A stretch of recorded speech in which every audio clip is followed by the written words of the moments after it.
Hi all, welcome to Cubit Academy. Good evening to all of you. അപ്പോൾ നമ്മൾ ഇന്ന് discuss ചെയ്യാൻ പോകുന്ന ഈ വീക്കത്തെ കറണ്ട് അഫയേഴ്സ് ആണ്. പ്രധാനമായിട്ടും 9/3/2024 മുതൽ 15/3/2024 കറണ്ട് അഫയേഴ്സ് ആണ് എന്ത് ചെയ്യുന്നത് നമ്മൾ നോക്കാൻ പോകുന്നത്. ഏറ്റവും മോസ്റ്റ് ഇമ്പോർട്ടൻ്റ് ആയിട്ടുള്ള എന്താണ് ന്യൂസസ് ആണ് നമ്മൾ കവർ ചെയ്യാൻ പോകുന്നത്. ആദ്യത്തെ ന്യൂസ് നോക്കാം. എന്താണ് ഫസ്റ്റ് ന്യൂസ്? എന്താണ് നാഷണൽ കരിക്കുലം ഫ്രെയിംവർക്ക്. ഓക്കെ, ആദ്യത്തെ ന്യൂസ് എന്താണ് നാഷണൽ കരിക്കുലം ഫ്രെയിംവർക്ക് ആണ് എന്താണ് ആദ്യത്തെ ന്യൂസ് എന്ന് പറയുന്നത്. ഇനി എന്താണ് ഇത് ന്യൂസായി വരാനുള്ള ഒരു കാരണം? എന്താണ് recent the National Council for Education and Research Training NCERT has been introduced a new holistic progress card which will measure, apart from the academic performance, a child progress in interpersonal relationship, self-reflection, creativity and emotional application in classroom. അതായത് എന്ത് ചെയ്തിട്ടുണ്ട്, നിലവിൽ national council for education and research training അഥവാ NCERT എന്ത് ചെയ്തിട്ടുണ്ട്, പുതിയൊരു holistic പുതിയ എന്താണ് ഒരു ഹോളിസ്റ്റിക് പ്രോഗ്രസ് കാർഡ് എന്ത് ചെയ്തിട്ടുണ്ട്, പുറത്തിറക്കിയിട്ടുണ്ട്. ഓക്കെ, അതായത് സ്റ്റുഡൻസിന്റെ എന്താണ് interpersonal relationship, self reflection, creativity, emotional applications, അതായത് ക്ലാസ് റൂമിൽ എങ്ങനെ ബിഹേവ് ചെയ്യുന്നു എന്നൊക്കെ അറിയുന്നതിന് വേണ്ടിയിട്ടുണ്ടെങ്കിൽ ഒരു പുതിയ ഹോളിസ്റ്റിക് പ്രോഗ്രസ് കാർഡ് എന്ത് ചെയ്തിട്ടുണ്ട്, പുറത്തിറക്കിയിട്ടുണ്ട്. അതുമായി ബന്ധപ്പെട്ടാണ് എന്ത് ചെയ്യുന്നത്, ഇത്തരം ഒരു കറണ്ട് അഫെയർ വന്നിരിക്കുന്നതായിട്ട് എന്ത് ചെയ്യാൻ പറ്റുക, നമുക്ക് കാണാൻ സാധിക്കുക എന്നുള്ളതാണ്. ക്ലിയർ? അപ്പോൾ നമുക്ക് നോക്കാം എന്താണ് NCF എന്ന് പറയുന്നത്, അഥവാ എന്താണ് നാഷണൽ കരിക്കുലം ഫ്രെയിംവർക്ക് എന്നുകൊണ്ട് എന്ത് ചെയ്യുന്നത് ഉദ്ദേശിക്കുന്നത്. ഓക്കെ, അതായത് എന്താണ്, ആരാണ് ഇത് ഡെവലപ്പ് ചെയ്യുന്നത് എന്ന് ചോദിച്ചു കഴിഞ്ഞാൽ എന്താണ് 2020 പാസ്സാക്കിയ national education policy. Okay, NEP എന്ന് പറഞ്ഞു കഴിഞ്ഞാൽ എന്താണ് നാഷണൽ എഡ്യൂക്കേഷൻ പോളിസിയാണ്. നാഷണൽ എഡ്യൂക്കേഷൻ പോളിസിയുടെ ഭാഗമായിട്ടാണ് എന്ത് ചെയ്യുന്നത് ഇത്തരം ഒരു നാഷണൽ കരിക്കുലം ഫ്രെയിംവർക്ക് വരുന്നതായിട്ട് എന്ത് ചെയ്യാൻ പറ്റുക, നമുക്ക് കാണാൻ പറ്റുക. ഇതിന്റെ ഭാഗമായിട്ടാണ് എന്ത് ചെയ്യുന്നത്, ഇത് ഇത്തരം ഒരു ആശയം എന്ത് ചെയ്യുന്നത് ഇംപ്ലിമെന്റ് ചെയ്യുന്നത്. ഇനി ഇതിന്റെ ഫോർമുലേഷൻ എന്താണെന്ന് ചോദിച്ചു കഴിഞ്ഞാൽ എന്താണ് NCFSE, അതായത് എന്താണ് ഇത് NCERTയുടെ അണ്ടറിൽ വരുന്നതാണ്. ഇവിടെ എന്താണ് ചെയ്യുന്നത് എന്ന് ചോദിച്ചു കഴിഞ്ഞാൽ എന്താണ്, ഉദാഹരണമായിട്ട് ഏകദേശം 5 വർഷം മുതൽ 10 വർഷം വരെ എന്ത് ചെയ്യണം, ഈ ഡാറ്റാസ് അപ്ഡേറ്റ് ചെയ്യുക, കരിക്കുലം ഡാറ്റാസ് എന്ത് ചെയ്യുക, അപ്ഡേറ്റ് ചെയ്യുക. നമുക്കറിയാം ഒരു എഡ്യൂക്കേഷൻ സിസ്റ്റത്തിൽ ഏറ്റവും കൂടുതൽ വേണ്ടെന്ന് വിളിക്കുന്നത് എന്താണ്, അപ്ഡേഷൻ ആണ് അല്ലേ. അപ്പൊ അത്തരം അപ്ഡേഷൻസ് നടത്തുക, കൃത്യമായ കാലയളവിൽ എന്ത് ചെയ്യുക, അത്തരം അപ്ഡേഷൻസ് നടത്തുക എന്നുള്ളതാണ് ഏതിന്റെ പ്രത്യേകത, നാഷണൽ കരിക്കുലം ഫ്രെയിംവർക്കിന്റെ പ്രത്യേകത. NEP 2020 നാഷണൽ എഡ്യൂക്കേഷൻ പോളിസി 2020യുടെ ഭാഗമായിട്ടാണ് എന്ത് ചെയ്യുന്നത് ഇത്തരം ഒരു ആശയം വരുന്നതായിട്ട് എന്ത് ചെയ്യാൻ പറ്റുക, നമുക്ക് കാണാൻ പറ്റുക. ഇനി ഇതിന്റെ പ്രധാനപ്പെട്ട ഒബ്ജക്റ്റീവ്സ് എന്തൊക്കെയാന്ന് ചോദിച്ചു കഴിഞ്ഞാൽ എന്താണ്, ഒന്ന് എന്ത് ചെയ്യുക, സിലബസുകൾ, കൃത്യമായ സിലബസുകൾ എന്ത് ചെയ്യുക, ഡെവലപ്പ് ചെയ്യുക, ടെക്സ്റ്റ് ബുക്കുകൾ ഡെവലപ്പ് ചെയ്യുക. അതുപോലെ തന്നെ ഇന്ത്യ എന്ത് ചെയ്യുക, ടീച്ചിങ് പ്രാക്ടീസസ് കൃത്യമായിട്ട് എന്ത് ചെയ്യുക, കണ്ടക്ട് ചെയ്യുക എന്നുള്ളത് ഏതിന്റെ ഭാഗമാണ്, ഇതിന്റെ ഭാഗമാണ്. അതുപോലെ തന്നെ എന്താണ് മെമ്മറൈസേഷൻ ആൻഡ് റിപ്പീറ്റേഷൻ, അതായത് learning, connecting education to real life situations, making examinations more flexible and enhancing the curriculum beyond by textbook. അതായത് എന്താണ്, ഇപ്പോൾ നമ്മൾ പലപ്പോഴും അനുഭവിക്കുന്ന ഒരു ബുദ്ധിമുട്ട് എന്താന്ന് പറഞ്ഞു കഴിഞ്ഞാൽ പലപ്പോഴും സ്റ്റുഡൻസിന് റിയൽ ലൈഫുമായി ബന്ധപ്പെട്ടിട്ട് നമുക്ക് പഠിപ്പിക്കാൻ സാധിക്കാറില്ല, അല്ലെങ്കിൽ പറയുന്ന കാര്യങ്ങൾ റിയൽ ലൈഫുമായി ബന്ധപ്പെട്ട് എന്ത് ചെയ്യാൻ പറ്റില്ല, കണക്ട് ചെയ്യാൻ സാധിക്കാറില്ല. എന്നാൽ ഇതിന്റെ ലക്ഷ്യം എന്താണ്, ഇത്തരം കാര്യങ്ങളൊക്കെ കണക്ട് ചെയ്യുക എന്ന് പറയുന്ന ഏതിന്റെ ലക്ഷ്യമാണ്, ഈ നാഷണൽ എഡ്യൂക്കേഷൻ ഫ്രെയിംവർക്കിന്റെ എന്താണ് ലക്ഷ്യമാണ് എന്നുള്ളതാണ്. അതുപോലെ തന്നെ ലേണിംഗ് എന്തായി മാറ്റുക, എൻജോയബിൾ ആക്കി മാറ്റുക, ചൈൽഡ് സെൻട്രലൈസ്ഡ് ആക്കുക, സെൽഫ് റിലയന്റ് ആക്കുക. അതുപോലെ തന്നെ എന്താണ് ഡെമോക്രാറ്റിക് വാല്യൂസിനെ എന്ത് ചെയ്യുക, പ്രൊമോട്ട് ചെയ്യുക എന്ന് പറയുന്നതൊക്കെ ഏതിന്റെ ലക്ഷ്യമായിട്ടാണ്, ഇതിന്റെ ലക്ഷ്യമായിട്ടാണ് എന്ത് ചെയ്യുന്നത് കണക്കാക്കുന്നത്. ക്ലിയർ? അപ്പൊ ഇത്തരം കാര്യങ്ങളാണ് പ്രധാനമായിട്ടും എന്ത് ചെയ്യുന്നത് നാഷണൽ കരിക്കുലം ഫ്രെയിംവർക്ക് എന്ത് ചെയ്യുന്നത് ഫോക്കസ് ചെയ്യുന്നതായിട്ട് എന്ത് ചെയ്യാൻ പറ്റുക, നമുക്ക് കാണാൻ സാധിക്കുക. ക്ലിയർ? ഇനി നെക്സ്റ്റ് ന്യൂസ് എന്താണ്, water footprint of AI.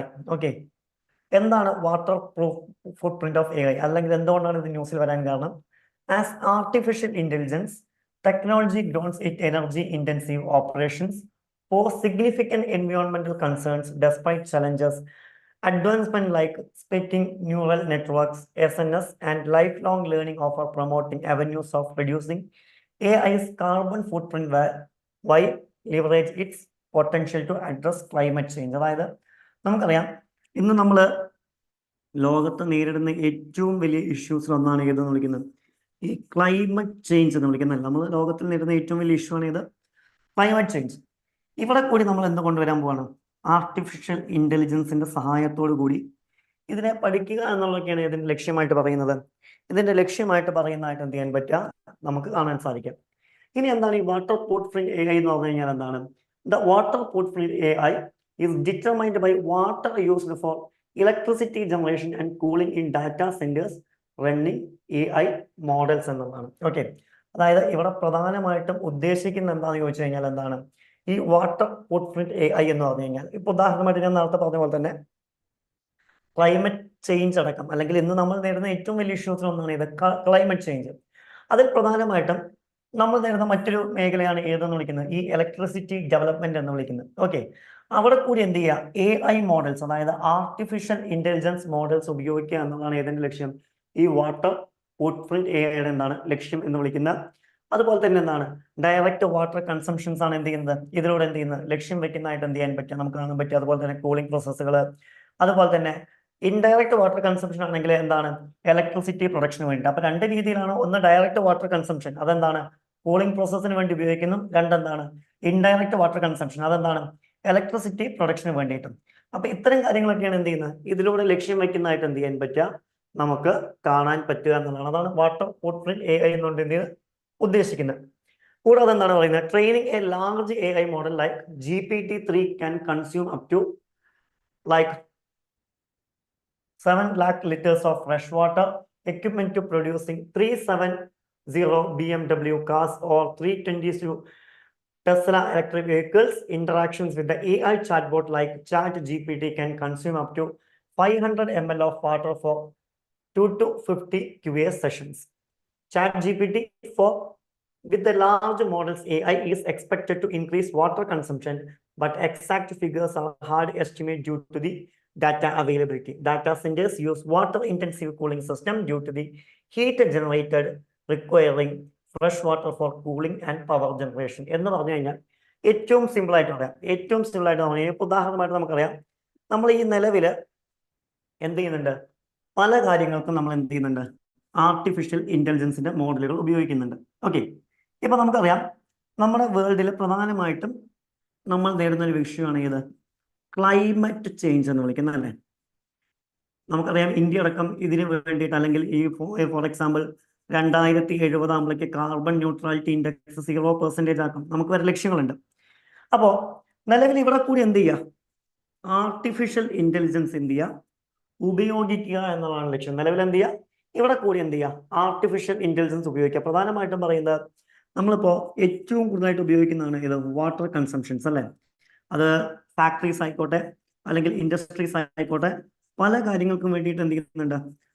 വലിയ രീതിയിൽ വാട്ടേഴ്സ് ഉപയോഗിക്കുന്നുണ്ട്. ഒന്നെങ്കിൽ ഇൻഡസ്ട്രീസ് മിഷൻ എന്ത് ചെയ്യാൻ? കൂളിംഗ് ചെയ്യുന്നതിന് വേണ്ടിയിട്ടാവാം, അല്ലെങ്കിൽ എന്ത് ചെയ്യാം? ഇലക്ട്രിസിറ്റി ജനറേറ്റ് ചെയ്യുന്നതിന് വേണ്ടിയിട്ടും ആവാം. ഇങ്ങനെ പല രീതിയിൽ നമ്മൾ എന്ത് ഉപയോഗിക്കുന്നുണ്ട്? ഇത്തരം കാര്യങ്ങൾക്ക് വലിയ രീതിയിൽ വാട്ടർ യൂസ് ചെയ്യുന്നതായിട്ട് നമുക്ക് കാണാൻ പറ്റും. ഓക്കെ, അപ്പൊ ഇതിന്റെ കൺസംഷൻ റെഡ്യൂസ് ചെയ്യുന്നതിന് വേണ്ടിയിട്ടും, അതുപോലെ തന്നെ ഇതിന്റെ യൂസേജ് എന്താ ഒന്നും കൂടി ഫ്ലെക്സിബിൾ ആക്കി മാറ്റുന്നതിന് വേണ്ടിയിട്ടും, അല്ലെങ്കിൽ കൃത്യമായ ഉപയോഗത്തിനൊക്കെ വേണ്ടിയിട്ട് എന്ത് ചെയ്യുക? ആർട്ടിഫിഷ്യൽ ഇന്റലിജൻസ് എന്ത് ചെയ്യുക? ഉപയോഗിക്കുക എന്നുള്ളതാണ് ഏതിന്റെ ലക്ഷ്യം എന്ന് വിളിക്കുന്നത്? ഇതിന്റെ ലക്ഷ്യം എന്ന് വിളിക്കുന്നത്. അതായത് അവിടെയും കൂടി എന്ത് ഇംപ്ലിമെന്റ് ചെയ്യുക? ആർട്ടിഫിഷ്യൽ ഇന്റലിജൻസ് എന്ത് ചെയ്യുക? ഇംപ്ലിമെന്റ് ചെയ്യുക എന്നുള്ള കാര്യമാണ് എന്ത് ചെയ്യുന്നത്? ഉദ്ദേശിക്കുന്നതായിട്ട് എന്ത് ചെയ്യാൻ പറ്റുക? നമുക്ക് കാണാൻ പറ്റുക. ക്ലിയർ? അപ്പൊ അത്തരം കാര്യങ്ങളൊക്കെയാണ് ഇതിന്റെ ഭാഗമായി വരുന്നത്. ഇത്തരം ഒരു ആർട്ടിഫിഷ്യൽ ഇന്റലിജൻസ് ഫ്രെയിംവർക്കിന്റെ ഭാഗമായി വരുന്നതായിട്ട് എന്ത് ചെയ്യാൻ പറ്റുക? നമുക്ക് കാണാൻ സാധിക്കുക എന്നതാണ്. Clear? And next current affair, Sangeet Natak academy fellowship and awards for 2022 and 2023. Okay, ഇതെന്താണ് ന്യൂസിൽ വരാനുള്ള കാരണം എന്താണെന്ന് നോക്കാം. എന്തുകൊണ്ടാണ് ഇത്തരം ഒരു news? Recent the President of India presented Sangeet Nagada Academy Award and Fellowships and Award for the years 2022 and 2023 in New Delhi. അതായത് എന്താണ് 2022 ആൻഡ് 2023 വർഷത്തെ എന്താണ് സംഗീത് നാടക അക്കാദമി അവാർഡും, അതുപോലെ തന്നെ എന്ത് ചെയ്തു? ഫെല്ലോഷിപ്പും നിലവിൽ ആദ്യം കൊടുത്തിട്ടുണ്ട്. നമ്മുടെ പ്രസിഡന്റ് ഓഫ് ഇന്ത്യ സമ്മാനിച്ചിട്ടുണ്ട്. അതിന്റെ ഭാഗമായിട്ടാണ് എന്ത് ചെയ്യുന്നത്? ഇത്തരമൊരു ന്യൂസ് എന്ത് ചെയ്യാൻ പറ്റുക? നമുക്ക് കാണാൻ പറ്റുക എന്നതാണ്. ഓക്കെ, നമുക്ക് നോക്കി നോക്കാം എന്താണ് Sangeet Natak academy fellowship and awards. ആദ്യം നമുക്ക് നോക്കാം എന്താണ് Sangeet Natak academy fellowship.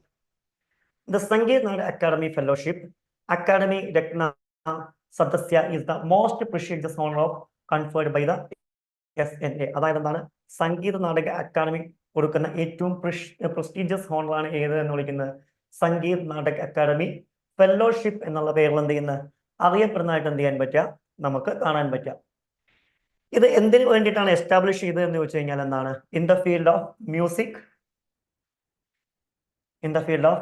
music, dance and drama are considered for this fellowship. അതായത് ഈ ഫെലോഷിപ്പിന് പ്രധാനമായിട്ടും പരിഗണിക്കുന്ന വിഭാഗങ്ങൾ ഏതൊക്കെയെന്ന് വെച്ച് കഴിഞ്ഞാൽ ഒന്ന് എന്താണ് മ്യൂസിക്, രണ്ട് ഏതാണ് ഡാൻസ്, മൂന്ന് ഏതാണ് ഡ്രാമ തുടങ്ങിയ ഭാഗങ്ങളാണ് എന്ത് ചെയ്യുന്നത് പ്രധാനമായിട്ടും ഈ ഫെലോഷിപ്പിന് എന്ത് ചെയ്യുന്ന പരിഗണിക്കുന്നതായിട്ട് എന്ത് ചെയ്യാൻ പറ്റാം നമുക്ക് കാണാൻ പറ്റാം. അതുപോലെ തന്നെ ഇതിന്റെ പ്രധാനപ്പെട്ട ക്രൈറ്റീരിയ എന്ന് പറഞ്ഞു കഴിഞ്ഞാൽ എന്താണെന്ന് ചോദിച്ചു കഴിഞ്ഞാൽ എന്താണ് below the age of 50 are not ordinarily considered for this honour. Okay, അപ്പൊ ഈ ഒരു ക്രൈറ്റീരിയ കൂടി ഇതിൽ പറയുന്നുണ്ട്.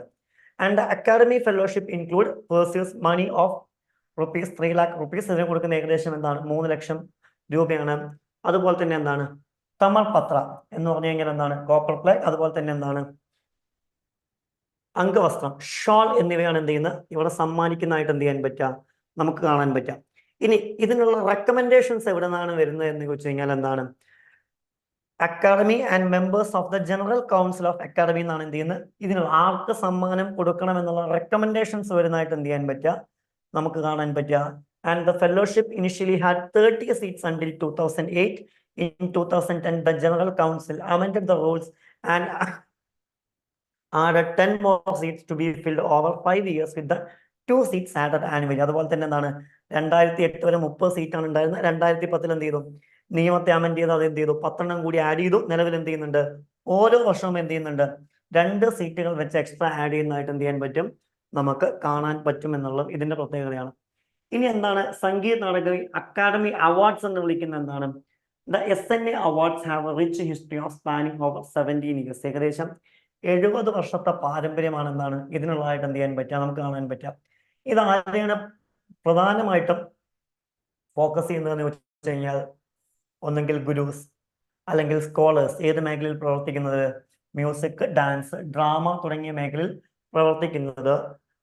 അതുപോലെ തന്നെ രാജ്യത്തിന്റെ ഹയസ്റ്റ് അച്ചീവ്മെന്റ്സ് ആയിട്ടാണ് ഇതിനെ കണക്കാക്കുന്നത്. അല്ലെങ്കിൽ അത്തരം രാജ്യത്തിന്റെ ഏറ്റവും ഉയർന്ന മേഖലയിലേക്ക് കോൺട്രിബ്യൂട്ട് ചെയ്യുന്നവരാണ് ഇതിന്റെ ഭാഗമായിട്ട് കണക്കാക്കുന്നതായിട്ട് എന്ത് ചെയ്യാൻ പറ്റുക നമുക്ക് കാണാൻ പറ്റുക. The awards in Hindustani and Carnatic music were instituted as early 1950s, even before the establishment of Academy Awards എന്നുള്ളത് ഇതിന്റെ പ്രത്യേകതയാണ്. അതുപോലെ തന്നെ ഇത് എന്ത് പേരിൽ കൂടി അറിയപ്പെടുന്നുണ്ട് പ്രസിഡൻഷ്യൽ അവാർഡ് എന്നുള്ള പേരിൽ കൂടി എന്ത് ചെയ്യുന്നുണ്ട് അറിയപ്പെടുന്നതായിട്ട് എന്ത് ചെയ്യാൻ പറ്റും നമുക്ക് കാണാൻ പറ്റും എന്നുള്ളത് ഇതിന്റെ പ്രത്യേകതയാണ്. ഇതിന് ഏകദേശം സമ്മാനമായി കിട്ടുന്ന എന്താണ് 1 ലക്ഷം രൂപ, അതുപോലെ തന്നെ എന്താണ് തമർ പത്ര, അതുപോലെ തന്നെ അംഗവസ്ത്രം തുടങ്ങിയവയാണ് എന്ത് ചെയ്യുന്നത് ഇതിനും സമ്മാനമായിട്ട് കിട്ടുന്നതായിട്ട് എന്ത് ചെയ്യാൻ പറ്റുക നമുക്ക് കാണാൻ പറ്റുക എന്നുള്ള ഇതിന്റെ പ്രത്യേകതയാണ്. The number of awards to be conferred by annually is 41. Okay, ഏകദേശം എന്താണ് 41 പേർക്കാണ് വർഷം കൊടുക്കുന്നത്. And till date over 1298 artist have been honored with the Sangeet Natak academy awards. ഏകദേശം എന്താണ് 70 വർഷത്തിന്റെ ഉള്ളിൽ എന്താണ് 1298 ആളുകൾക്ക് എന്ത് കൊടുത്തിട്ടുണ്ട് സംഗീത് നാടക അക്കാദമി അവാർഡ്സ് കൊടുത്തിട്ടുണ്ട് എന്നുള്ളത് എന്താണ് പ്രത്യേകതയാണ് എന്നുള്ളതാണ്. ക്ലിയർ? എന്തെങ്കിലും ഡൗട്ട്സ് ഉണ്ടെങ്കിൽ നിങ്ങൾക്ക് എന്ത് ചെയ്യാം മെസ്സേജ് ചോദിക്കാം. ക്ലിയർ? നെക്സ്റ്റ് വൺ ആണ് ഇത് bureau of energy efficiency BEE. Okay, എന്താണ് ബ്യൂറോ ഓഫ് എനർജി എഫിഷ്യൻസി ന്യൂസിൽ വരാനുള്ള ഒരു കാരണം നോക്കാം. The 22nd foundation day of bureau of energy efficiency was recently celebrated with the theme of energy transition through electrification and decarbonization in India, and the state energy efficiency index 2023 was released. അതായത് എന്ത് ചെയ്തിട്ടുണ്ട് 22-ാം തീയതി. Okay, 22-ാം തീയതി നമ്മൾ എന്തായിട്ട് celebrate ചെയ്യുന്നുണ്ട് bureau of energy efficiency day ആയിട്ട് celebrate ചെയ്യുന്നുണ്ട്. ഇനി ചിലപ്പോൾ ചോദിക്കാം എക്സാമിന് പ്രധാനമായിട്ടും ചോദിക്കുന്നതാണ് ഓരോ ഡേയ്സ് വരുമ്പോൾ അതിന്റെ തീം. ഓക്കെ, പലപ്പോഴും ചോദിക്കുന്ന ഒരു കാര്യം എന്താണ് തീമാണ്. ഇപ്രാവശ്യത്തെ തീം എന്താണെന്ന് ചോദിച്ചു കഴിഞ്ഞാൽ എന്താണ് energy transition through electrification and decarbonisation in India എന്നുള്ളതാണ് എന്താണ് ഇപ്രാവശ്യത്തെ തീം എന്ന് വിളിക്കുന്നത്. അതുപോലെ തന്നെ എന്താണ് state energy efficiency index 2023 publish ചെയ്തിട്ടുണ്ട് എന്നുള്ളതും ഏതിന്റെ പ്രത്യേകതയാണ്? ഇതിന്റെ പ്രത്യേകതയാണ്. അതാണ് ഇത് ന്യൂസിൽ വരാനുള്ള കാരണം. ഇനി എന്താണ് ബ്യൂറോ ഓഫ് എനർജി എഫിഷ്യൻസി എന്ന് നോക്കാം. 2002 മാർച്ച് 1-ാം തീയതിയാണ് എന്ത് ചെയ്യുന്നത്? ഇത് സ്ഥാപിതമാവുന്നതായിട്ട് എന്ത് ചെയ്യാൻ പറ്റുക? നമുക്ക് കാണാൻ പറ്റുക. ഓക്കെ, 2001 പാസ്സാക്കിയ എനർജി കൺസർവേഷൻ ആക്ടിന്റെ അണ്ടറിലാണ് എന്ത് ചെയ്യുന്നത്? ഇത്തരമൊരു സ്ഥാപനം എന്ത് ചെയ്യുന്നത് വരുന്നത്. ഇനി ഇത് ഏത് മിനിസ്റ്ററുടെ അണ്ടറിലാണ് പ്രവർത്തിക്കുന്നത് എന്ന് ചോദിച്ചു കഴിഞ്ഞാൽ മിനിസ്ട്രി ഓഫ് പവറിന്റെ അണ്ടറിലാണ് ഏത് വരുന്നത്? ബ്യൂറോ ഓഫ് എനർജി എഫിഷ്യൻസി വരുന്നത്. ഇനി എന്താണ് ബിയുടെ ലക്ഷ്യം എന്ന് ചോദിച്ചു കഴിഞ്ഞാൽ എന്താണ്? Assist to developing policies and strategies for energy efficiency with the primary objective to reducing the energy intensity of Indian economy. അതായത് നമുക്കറിയാം ഒരു രാജ്യത്തിന്റെ എക്കോണമിയുടെ ഏറ്റവും വലിയ ഭാഗമാണ് ഇത് എനർജി. ഇതിനെ കൃത്യമായിട്ട് എങ്ങനെ യൂട്ടിലൈസ് ചെയ്യാം, കൃത്യമായിട്ട് എങ്ങനെ ജനങ്ങളിലേക്ക് എത്തിക്കാം എന്നുള്ളതൊക്കെയാണ് അവരുടെ പ്രധാനപ്പെട്ട ലക്ഷ്യം. ബ്യൂറോ ഓഫ് എനർജി എഫിഷ്യൻസിയുടെ ലക്ഷ്യം എന്നാണ് സ്ഥാപിതമാവുന്നത്. 2002 മാർച്ച് 1-നാണ്. മിനിസ്ട്രി ഓഫ് പവറിന്റെ അണ്ടറിലാണ് ഇത് വരുന്നത്. അതുപോലെ തന്നെ എന്താണ് ഞാൻ നേരത്തെ പറഞ്ഞ പോലെ തന്നെ 2001 എനർജി കൺസർവേഷൻ ആക്ടുമായി ബന്ധപ്പെട്ടാണ് ഇത് വന്നിരിക്കുന്നത്. സോ അതുമായി ബന്ധപ്പെട്ട പ്രവർത്തനങ്ങളാണ് ആര് നടത്തുന്നത്? ഇവർ നടത്തുന്നതായിട്ട് എന്ത് ചെയ്യാൻ പറ്റുക? നമുക്ക് കാണാൻ പറ്റുക. ഏകദേശം ഈ BEE ഇന്ത്യൻ എനർജി കൺസംഷൻ ഏകദേശം 3.5% കുറയ്ക്കുന്നതിന് വേണ്ടിയിട്ട് എന്ത് ചെയ്തിട്ടുണ്ട്? സഹായിച്ചിട്ടുണ്ടെന്ന് പറയുന്നത് അല്ലെ. നമ്മുടെ പ്രധാനപ്പെട്ട ലക്ഷ്യം നമുക്കറിയാം സസ്റ്റൈനബിൾ ഡെവലപ്മെന്റ് എന്നാ വിളിക്കാം. എന്താണ് ഈ സസ്റ്റൈനബിൾ ഡെവലപ്മെന്റ് എന്താണെന്ന് അറിയോ? എന്താണ് ഈ സസ്റ്റൈനബിൾ ഡെവലപ്മെന്റ് എന്നോട് നമ്മൾ ഉദ്ദേശിക്കുന്നത്?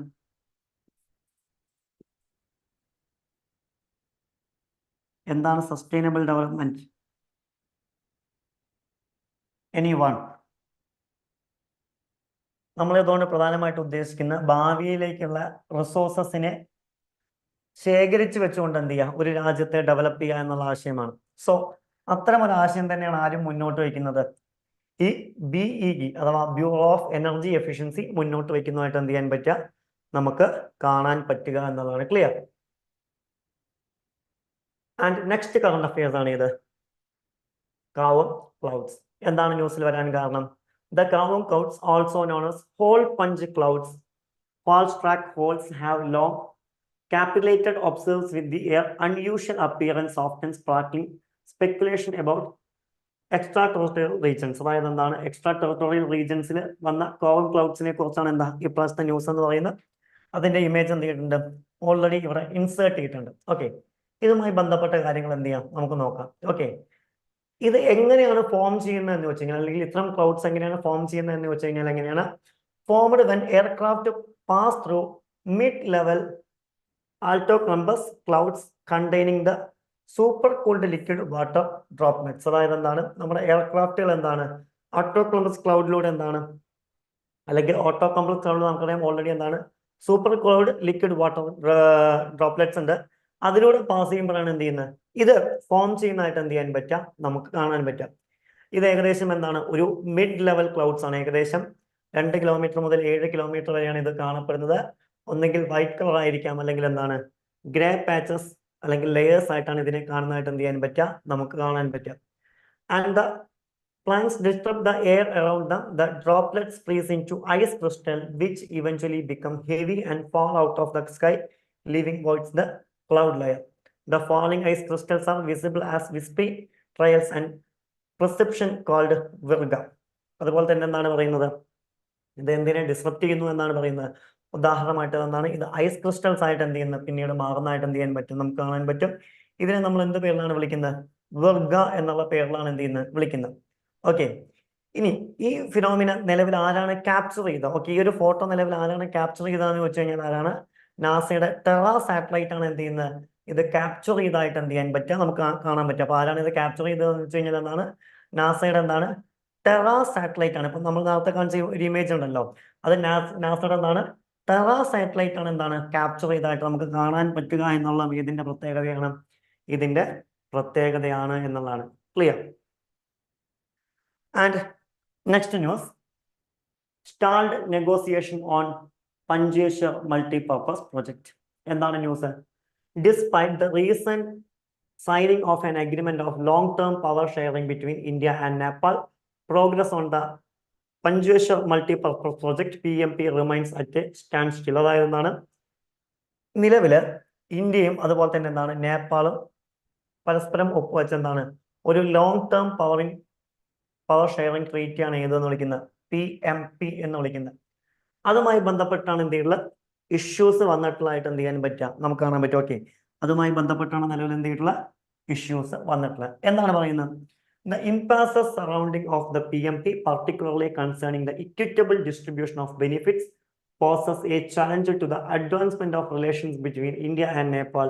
In the January 2023, India and Nepal signed a bilateral agreement for the export of rupees 10,000, export of 10,000 megawatt power in the next 10 years. അതായത് എന്താണ്, ഇന്ത്യയും നേപ്പാളും തമ്മിൽ എന്ത് ചെയ്യാണ്? ഒരു ബൈലാറ്ററൽ ട്രീറ്റി എന്ന് പറഞ്ഞു കഴിഞ്ഞാൽ എന്താണ്? രണ്ട് രാജ്യങ്ങളും തമ്മിൽ ഒപ്പുവെക്കുന്നതിനെ വിളിക്കുന്ന ട്രീറ്റിയാണ് ഇത് ബൈലാറ്ററൽ ട്രീറ്റി. നിലവിൽ എന്താണ് ചെയ്തിരിക്കുന്നത് എന്ന് വെച്ച് കഴിഞ്ഞാൽ രണ്ട് പ്രധാനപ്പെട്ട രാജ്യങ്ങൾ, ഒന്നേതാണ് ഇന്ത്യ, രണ്ടേതാണ് നേപ്പാൾ. ഇവരാണ് നിലവിലൊരു ബൈലാറ്ററൽ ട്രീറ്റിയിൽ ഒപ്പുവെച്ചിരുന്നത്.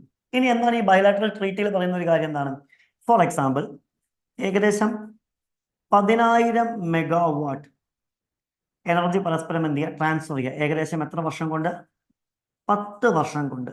ഓക്കെ, ഇതാണ് ഈ ഒരു പ്രൊജക്റ്റ് കൊണ്ട് അല്ലെങ്കിൽ ഈ ഒരു ട്രീറ്റ് കൊണ്ട് എന്ത് ചെയ്യുന്നത് ഉദ്ദേശിക്കുന്നതായിട്ട് എന്ത് ചെയ്യാൻ പറ്റുക? നമുക്ക് കാണാൻ പറ്റുക. ക്ലിയർ? ഇതാണ് ഈ ഒരു ട്രീറ്റ് കൊണ്ട് എന്ത് ചെയ്യുന്നത് ഉദ്ദേശിക്കുന്നതായിട്ട് എന്ത് ചെയ്യാൻ പറ്റുക? നമുക്ക് കാണാൻ പറ്റുക.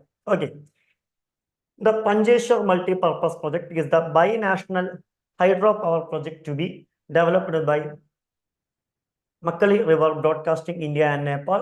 And India and Nepal had signed the treaty known as the Mahakali Treaty in the February 1996. Implementation of Panjeshwar Multipurpose, it is the centerpiece of the Mahakali Treaty. അതായത് എന്താണ്? ഓൾറെഡി 1996 നമ്മൾ എന്തിനും ഒപ്പുവെച്ചിട്ടുണ്ട്? മഹാകാളി ട്രീറ്റിയിൽ എന്ത് ചെയ്തിട്ടുണ്ട്? ഒപ്പുവെച്ചിട്ടുണ്ട്. ഇന്ത്യയും നേപ്പാളും തമ്മിലുള്ള ട്രീറ്റ് തന്നെയാണ് ഇത് ഈ മഹാകാളി ട്രീറ്റി എന്ന് വിളിക്കുന്നത്. അതും ഒരു മൾട്ടിപർപ്പസ് പ്രൊജക്ട് ഈ എനർജി ട്രാൻസിഷനുമായി ബന്ധപ്പെട്ടാണ്. അതിന്റെ ബാക്കി ഭാഗമായിട്ടാണ് ഇത് വരുന്നത്. പക്ഷേ നിലവിലെ ഇഷ്യൂസ് എന്താണെന്ന് ചോദിച്ചു കഴിഞ്ഞാൽ ഇതിൽ എന്ത് ചെയ്തിട്ടുണ്ട്? ചില പ്രശ്നങ്ങൾ വരുന്നുണ്ട്. അതാണ് ഇത് എന്തായി മാറാൻ കാരണം? ഒരു കറണ്ട് അഫെയർ ആയി മാറാനുള്ള കാരണം. ഓക്കെ, ഇതിൽ നിലവിൽ വരുന്ന ഇഷ്യൂസ് എന്താണെന്ന് ചോദിച്ചു കഴിഞ്ഞാൽ വേറെ ഒന്നുമില്ല, നമുക്ക് ഇത്രയും മനസ്സിലാക്കിയാൽ മതി. ഇപ്പൊ രണ്ട് രാജ്യങ്ങൾ തമ്മിലൊരു ട്രീറ്റിയിൽ ഒപ്പുവെക്കുമ്പോൾ, ഉദാഹരണമായിട്ട് എക്സ് ആൻഡ് വൈ തുടങ്ങിയ രാജ്യങ്ങളാണ് ഒപ്പുവെക്കുന്നതെങ്കിൽ രണ്ടു പേർക്കും അതുകൊണ്ട് എന്തുണ്ടാവണം?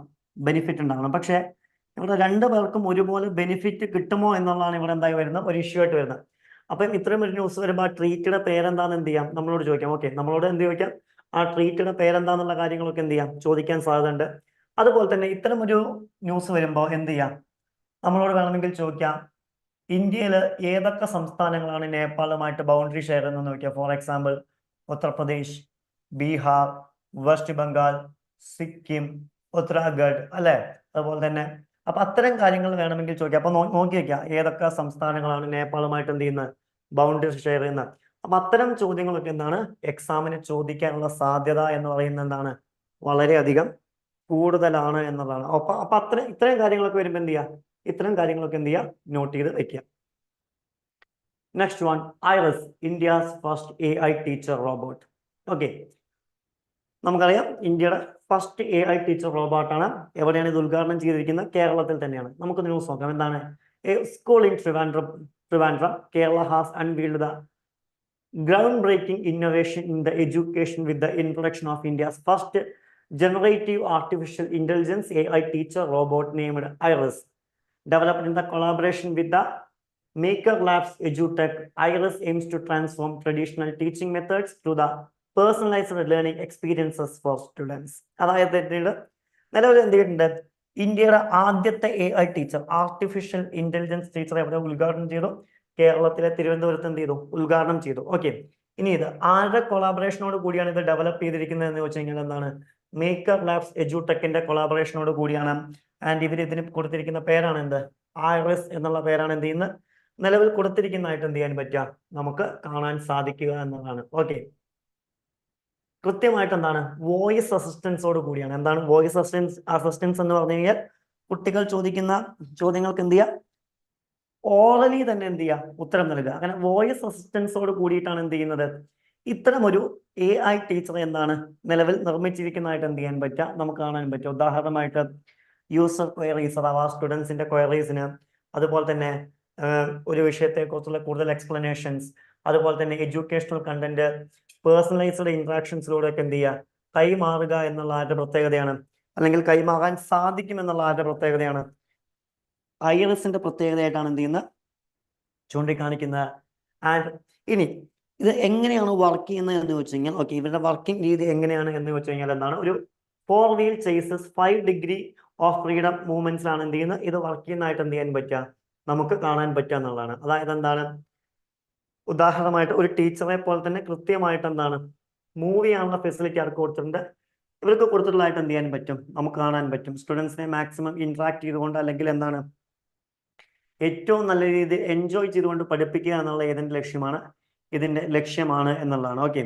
And in August 2023 India inaugurate it's first ever AI school in Kerala. അതുപോലെ തന്നെ ചിലപ്പോൾ ചോദിക്കാം കേരളത്തിലെ ആദ്യത്തെ AI സ്കൂൾ എന്നാണ് ഇനാഗുറേറ്റ് ചെയ്തത് എന്ന് വെച്ച് കഴിഞ്ഞാൽ എന്താണ് ഓഗസ്റ്റ് 2023 എന്ത് ചെയ്യുന്നത് ഇനാഗുറേറ്റ് ചെയ്യുന്നതായിട്ട് എന്ത് ചെയ്യാൻ പറ്റുക നമുക്ക് കാണാൻ സാധിക്കുക എന്നുള്ളതാണ്. ക്ലിയർ ആയി എന്ന് ഞാൻ വിശ്വസിക്കുന്നു. Okay, next one interstate water. Yes, fine. Okay, now interstate rivers water dispute. Okay, അതായത് എന്താണ് ഇന്റർസ്റ്റേറ്റ് റിവർ വാട്ടർ ഡിസ്പ്യൂട്ട് എന്ന് പറഞ്ഞു കഴിഞ്ഞാൽ ഇപ്പോൾ ഉദാഹരണമായിട്ട് രണ്ട് സംസ്ഥാനങ്ങൾ for example one is a state like this A and another state like this B. Okay, ഈ രണ്ട് സംസ്ഥാനങ്ങളിൽ കൂടെയാണ് ഇങ്ങനെ ഒരു നദി കടന്നു പോകുന്നതെങ്കിൽ അതിന്റെ നദീജലത്തെ ചൊല്ലിയിട്ടൊക്കെ എന്ത് ചെയ്യാം തർക്കങ്ങൾ വരാം. അതിനെ നമ്മൾ വിളിക്കുന്ന പേരാണ് ഇന്റർസ്റ്റേറ്റ് റിവർ വാട്ടർ ഡിസ്പ്യൂട്ട് എന്ന് വിളിക്കുന്ന. നിലവിലെ പ്രശ്നം എന്ന് പറയുന്ന ആരൊക്കെയാണ് പഞ്ചാബും അതുപോലെ തന്നെ എന്താണ് ഹിമാചൽ പ്രദേശും തമ്മിലാണ്. ഇതെന്താണ് ഒരു ന്യൂസ് ആയിട്ട് വരാനുള്ള കാരണം.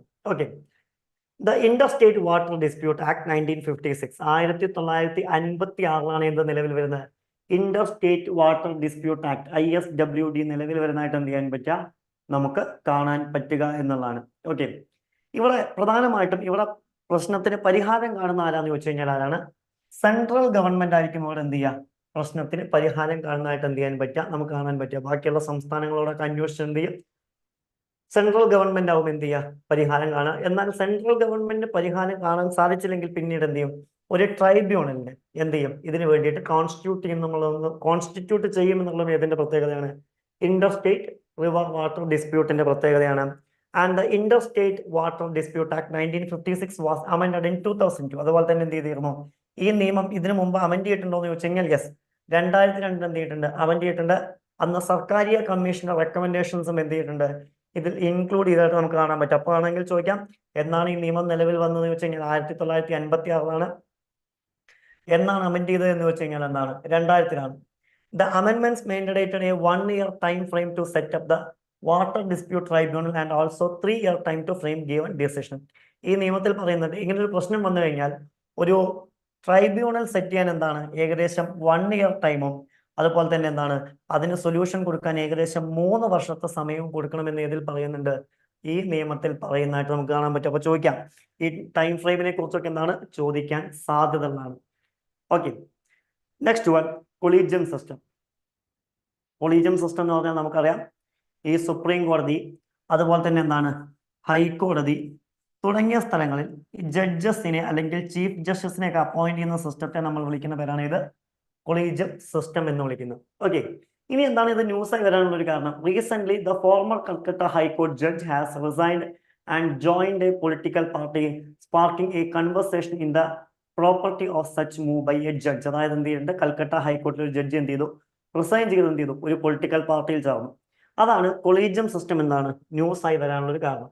നമുക്ക് നോക്കാം എന്താണ് കൊളീജിയം സിസ്റ്റം എന്നുകൊണ്ട് ഉദ്ദേശിക്കുന്നത്. ഉദാഹരണമായിട്ട് ജഡ്ജസിനെ അപ്പോയിന്റ് ചെയ്യുന്നത് അതുപോലെ തന്നെ എന്താണ് ട്രാൻസ്ഫർ ചെയ്യുന്ന സിസ്റ്റത്തെ നമ്മൾ വിളിക്കുന്ന പേരാണ് ഇത് ഈ കൊളീജിയം സിസ്റ്റം എന്ന് വിളിക്കുന്നത്. Okay, evolved through judgments of supreme court and not by an parliament. അതായത് ഒരു പാർലമെന്റിന്റെ നിയമത്തിലൂടെ വന്നതല്ല ഏത് എന്ന് വിളിക്കുന്നത് ഈ കൊളീജിയം സിസ്റ്റം എന്ന് വിളിക്കുന്നത്. ഓക്കെ, അതായത് ഇന്ത്യൻ കോൺസ്റ്റിറ്റ്യൂഷനിൽ എവിടെയും ജഡ്ജസിനെ എങ്ങനെ അപ്പോയിന്റ് ചെയ്യണം എന്ന് പറയുന്നില്ല. എന്നാൽ സുപ്രീം കോർട്ടിന്റെ ജഡ്ജ്മെന്റിലൂടെയാണ് എന്ത് ചെയ്യുന്നത് ഇത്തരം ഒരു സിസ്റ്റം കൊളീജിയം സിസ്റ്റം എന്ന് പറഞ്ഞൊരു സിസ്റ്റം എന്ത് ചെയ്യുന്നത് ഫോം ചെയ്യുന്നതായിട്ട് എന്ത് ചെയ്യാൻ പറ്റും നമുക്ക് കാണാൻ പറ്റും. ഏറ്റവും സിമ്പിൾ ആയി പറഞ്ഞു കഴിഞ്ഞാൽ ഇത്രയേ ഉള്ളൂ. സുപ്രീം കോടതി സുപ്രീം കോടതിയിൽ ആരെ അപ്പോയിന്റ് ചെയ്യണമെന്ന് തീരുമാനിക്കുന്ന ആര് തന്നെയായിരിക്കും സുപ്രീം കോടതി തന്നെയായിരിക്കും.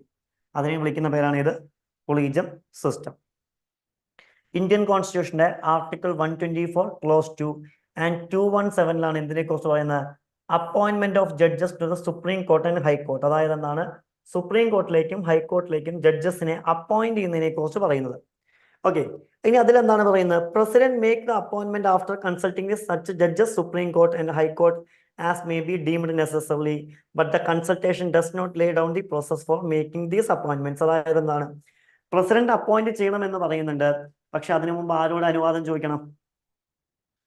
അവിടുത്തെ ജഡ്ജസിനോട് അനുവാദം ചോദിക്കണം എന്ന് പറയുന്നുണ്ട്. പക്ഷെ ഈ അനുവാദം എന്തല്ല, ചോദിക്കണമെന്ന ആദ്യ കാലങ്ങളിൽ നിർബന്ധം ഉണ്ടായിരുന്നില്ല. അങ്ങനെയാണ് പിന്നീട് എന്ത് നടക്കുന്നത്? ഈ ഒരു കൊളീജിയം സിസ്റ്റത്തിലേക്ക് ആര് വരുന്നത്? സുപ്രീം കോടതി വരുന്നത്.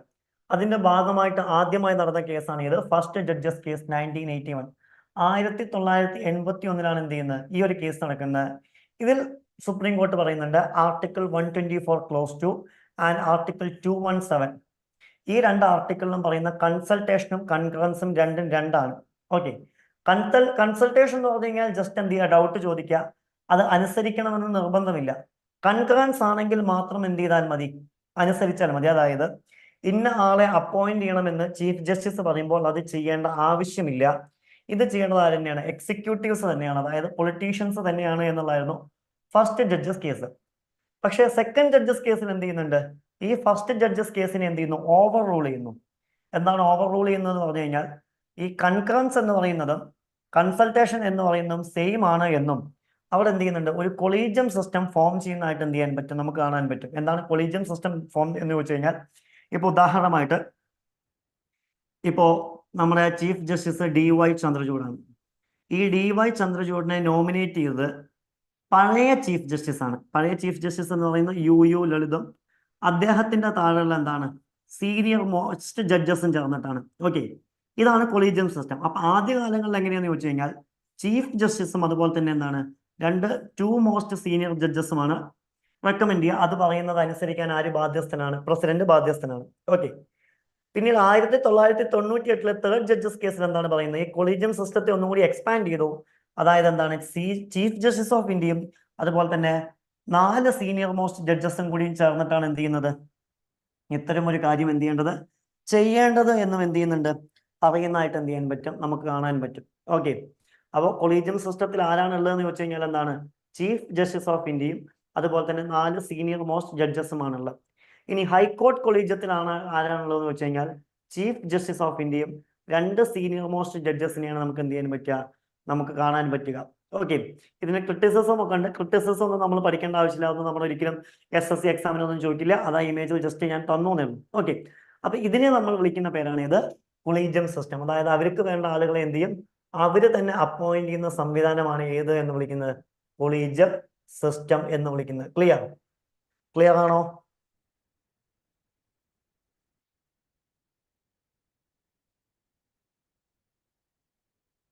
Okay, fine. Clear. Okay, fine. Next one, subsidy extensions of PMUY. എന്താണ് PMUY? പ്രധാൻ മന്ത്രി ഉജ്വൽ യോജന. ഓക്കെ, ഇത് ഓൾറെഡി നമ്മൾ കഴിഞ്ഞ ഏകദേശം ഒരു മാസം മുമ്പത്തെ കറണ്ട് അഫയേഴ്സ് നമ്മൾ ഡിസ്കസ് ചെയ്യുന്ന കാര്യമാണ്. ഏത്? പ്രധാൻ മന്ത്രി ഉജ്വൽ യോജന എന്താണെന്നുള്ളത്. അത് ഞാൻ വീണ്ടും എന്ത് ചെയ്യുന്നില്ല, ഡിസ്കസ് ചെയ്യുന്നില്ല. ഇത്രയേ ഉള്ളൂ. LPG കണക്ഷൻസ് ഫ്രീ ആയിട്ട് കൊടുക്കുന്ന ഗവൺമെന്റ് പദ്ധതിയാണ് ഏത്? പ്രധാൻ മന്ത്രി ഉജ്വൽ യോജന. അത് എന്ത് ചെയ്യുന്നുണ്ട്? 2024-25 വീണ്ടും എക്സ്റ്റൻഷൻ ചെയ്തതായിട്ട് എന്ത് ചെയ്യാൻ പറ്റും? നമുക്ക് കാണാൻ പറ്റും. ഓക്കെ, അതുപോലെ തന്നെ എന്താണ് ഒരു വർഷം എന്താണ് 12 വട്ടം എന്ത് റീഫിൽ ചെയ്യാം?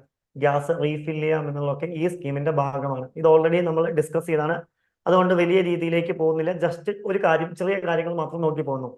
2016 മെയ്യിലാണ് എന്ത് ചെയ്യുന്നത്? ഈ ഒരു പ്രൊജക്ട് ലോഞ്ച് ചെയ്യുന്നത്. Ministry of petroleum and natural ഗ്യാസിന്റെ അണ്ടറിലാണ് എന്ത് ചെയ്യുന്നത്? പ്രധാൻ മന്ത്രി ഉജ്വൽ യോജന എന്ത് ചെയ്യുന്നത്? വർക്ക് ചെയ്യുന്നത്. അതായത് എന്ത് ചെയ്യുക? LPG ഗ്യാസ് കണക്ഷൻ ഹൗസ് ഹോൾഡിലേക്ക് സൗജന്യമായി എത്തിക്കുക എന്നുള്ളതാണ്. ഉദാഹരണമായിട്ട് ഈ ഫയർവുഡ്, കോള് തുടങ്ങിയ വളരെ മോശമായെന്നല്ല, എൻവയോൺമെന്റിനെ പൊല്യൂട്ട് ചെയ്യുന്ന കാര്യങ്ങളാണ് പലപ്പോഴും റൂറൽ വുമൻസ് ഉപയോഗിക്കുന്നത്. അത് അവരെ ഹെൽത്തിനെ വലിയ രീതിയിൽ എന്ത് ചെയ്യും? ബാധിക്കും. അതിന്റെ ഭാഗമായിട്ടാണ് എന്ത് ചെയ്യുന്നത്? ഈ ഒരു സ്കീം വരുന്നത്. Okay, the Ujjwala 2.0 phase 2 of PMUY special provision has been made for migrant families to avail new connections using self-declaration instead of proof of address and ration card. അതായത് പോലെ തന്നെ എന്താണ് ഈ ഉജ്വൽ യോജനയുടെ രണ്ടാം ഭാഗത്തിൽ എന്ത് ചെയ്യുന്നുണ്ട്? മൈഗ്രൻസ് ഫാമിലീസിനും കൂടി അവർ കൊടുത്തിരുന്നു. അഡ്രസ് പ്രൂഫിനൊക്കെ പകരം എന്ത് കൊടുത്താൽ മതി? സെൽഫ് ഡിക്ലറേഷൻ കൊടുത്താൽ മതി എന്നുള്ളത് ഏതിന്റെ പ്രത്യേകതയായിരുന്നു? ഇതിന്റെ പ്രത്യേകതയാണ് എന്നുള്ളതാണ്. ക്ലിയർ? അപ്പൊ ഇത്രയേ ഉള്ളൂ. എല്ലാ വീട്ടിലേക്കും ഗ്യാസ് കണക്ഷൻസ് എത്തിക്കുക എന്നുള്ള ആശയത്തോടു കൂടി ഗവൺമെന്റ് ഇൻട്രൊഡ്യൂസ് ചെയ്ത സ്കീമാണ് ഏത് എന്ന് വിളിക്കുന്നത്? പ്രധാനമന്ത്രി ഉജ്ജ്വൽ യോജന എന്നുള്ള പേരിൽ എന്ത് ചെയ്യുന്നത് അറിയപ്പെടുന്നതായിട്ട് എന്ത് ചെയ്യാൻ പറ്റുക, നമുക്ക് കാണാൻ പറ്റുക. ഇതിനെക്കുറിച്ച് ഡൗട്ട് ഉള്ളവർ ജസ്റ്റ് മുമ്പത്തെ കറണ്ട് അഫയേഴ്സിലേക്ക് പോയി നോക്കുക. അതിലെന്ത് ചെയ്തിട്ടുണ്ട്? നമ്മൾ ഇതിനെക്കുറിച്ച് ഡീറ്റെയിൽ ആയിട്ട് എന്ത് ചെയ്യുന്നുണ്ട്, പറയുന്നുണ്ട്. Clear? Okay, fine. And next one, Kerala on OTT platform. Okay, എന്താണ് OTT? അല്ലെങ്കിൽ എന്താണ് നമ്മൾ OTT എന്നുകൊണ്ട് എന്താ ഉദ്ദേശിക്കുന്നത്? എന്താണ് OTTയുടെ ഫുൾ ഫോം? എന്താണ്? Any one? എന്താണ് OTTയുടെ ഫുൾ ഫോം എന്ന് പറയുന്നത്? എന്താണ്? നിലവില് ഇത് ന്യൂസായി വരാനുള്ള ഒരു കാരണം എന്താണ്? കേരള ഗവൺമെന്റ് എന്ത് ചെയ്തിട്ടുണ്ട്? സ്വന്തമായിട്ടൊരു OTT പ്ലാറ്റ്ഫോം എന്ത് ചെയ്തിട്ടുണ്ട്? ലോഞ്ച് ചെയ്തിട്ടുണ്ട് എന്നുള്ളതാണ് അതിന് കാരണം. Okay, on the top. Yes, എന്താണ് OTT ഫുൾ ഫോം എന്ന് പറയുന്നത്? എന്താണ്? ഓൺ ദ ടോപ്പ് എന്നുള്ളതാണ് ഇത് OTT ഫുൾ ഫോം എന്ന് പറയുന്നത്. സോറി, ഓവർ ദ ടോപ്പ് എന്നുള്ളതാണ് അല്ലേ? അപ്പൊ അതാണ് എന്ത് OTTയുടെ ഫുൾ ഫോം എന്നുള്ള പേരിൽ എന്ത് ചെയ്യുന്നത്, അറിയപ്പെടുന്നത്. അപ്പൊ ഇവിടുത്തെ ന്യൂസ് എന്താണ്? ഇത്രയേ ഉള്ളൂ. അതായത് കേരള ഗവൺമെന്റ് എന്ത് ചെയ്തിട്ടുണ്ട്? പുതിയൊരു OTT പ്ലാറ്റ്ഫോം ലോഞ്ച് ചെയ്തിട്ടുണ്ട്. ഇത്രയേ ഉള്ളൂ. ഗവൺമെന്റ് ലക്ഷ്യം എന്താണെന്ന് ചോദിച്ചു കഴിഞ്ഞാൽ, ഇവിടെ ഉദ്ദേശിക്കുന്ന നമ്മൾ മറ്റ് കാണുന്ന പോലെ പുതിയ സിനിമകൾ കൊണ്ടുവരിക, അതൊന്നുമല്ല ഇവിടെ ഗവൺമെന്റ് ലക്ഷ്യം എന്ന് വിളിക്കുന്നത്. നമ്മുടെ കൾച്ചറൽ വാല്യൂസ് എന്ത് ചെയ്യുക, ബാക്കിയുള്ള ആളുകളിലേക്ക് എത്തിക്കുക. അതായത് മലയാളം സിനിമയെയും കൾച്ചറിനെയും പ്രൊമോട്ട് ചെയ്യുക എന്നുള്ളതാണ് ഏതിന്റെ ലക്ഷ്യം എന്ന് വിളിക്കുന്നത്, ഇതിന്റെ ലക്ഷ്യം എന്ന് വിളിക്കുന്നത്. ഓക്കെ, ഇനി ആ OTT പ്ലാറ്റ്ഫോം എന്ത് പേരിലാണ് അറിയപ്പെടുന്നത് വെച്ച് കഴിഞ്ഞാൽ എന്താണ്? സി സ്പേസ് എന്നുള്ള പേരിലാണ് എന്ത് ചെയ്യുന്നത് ഈ OTT പ്ലാറ്റ്ഫോം എന്ത് ചെയ്യുന്നത് അറിയപ്പെടുന്നതായിട്ട് എന്ത് ചെയ്യാൻ പറ്റുക, നമുക്ക് കാണാൻ പറ്റുക.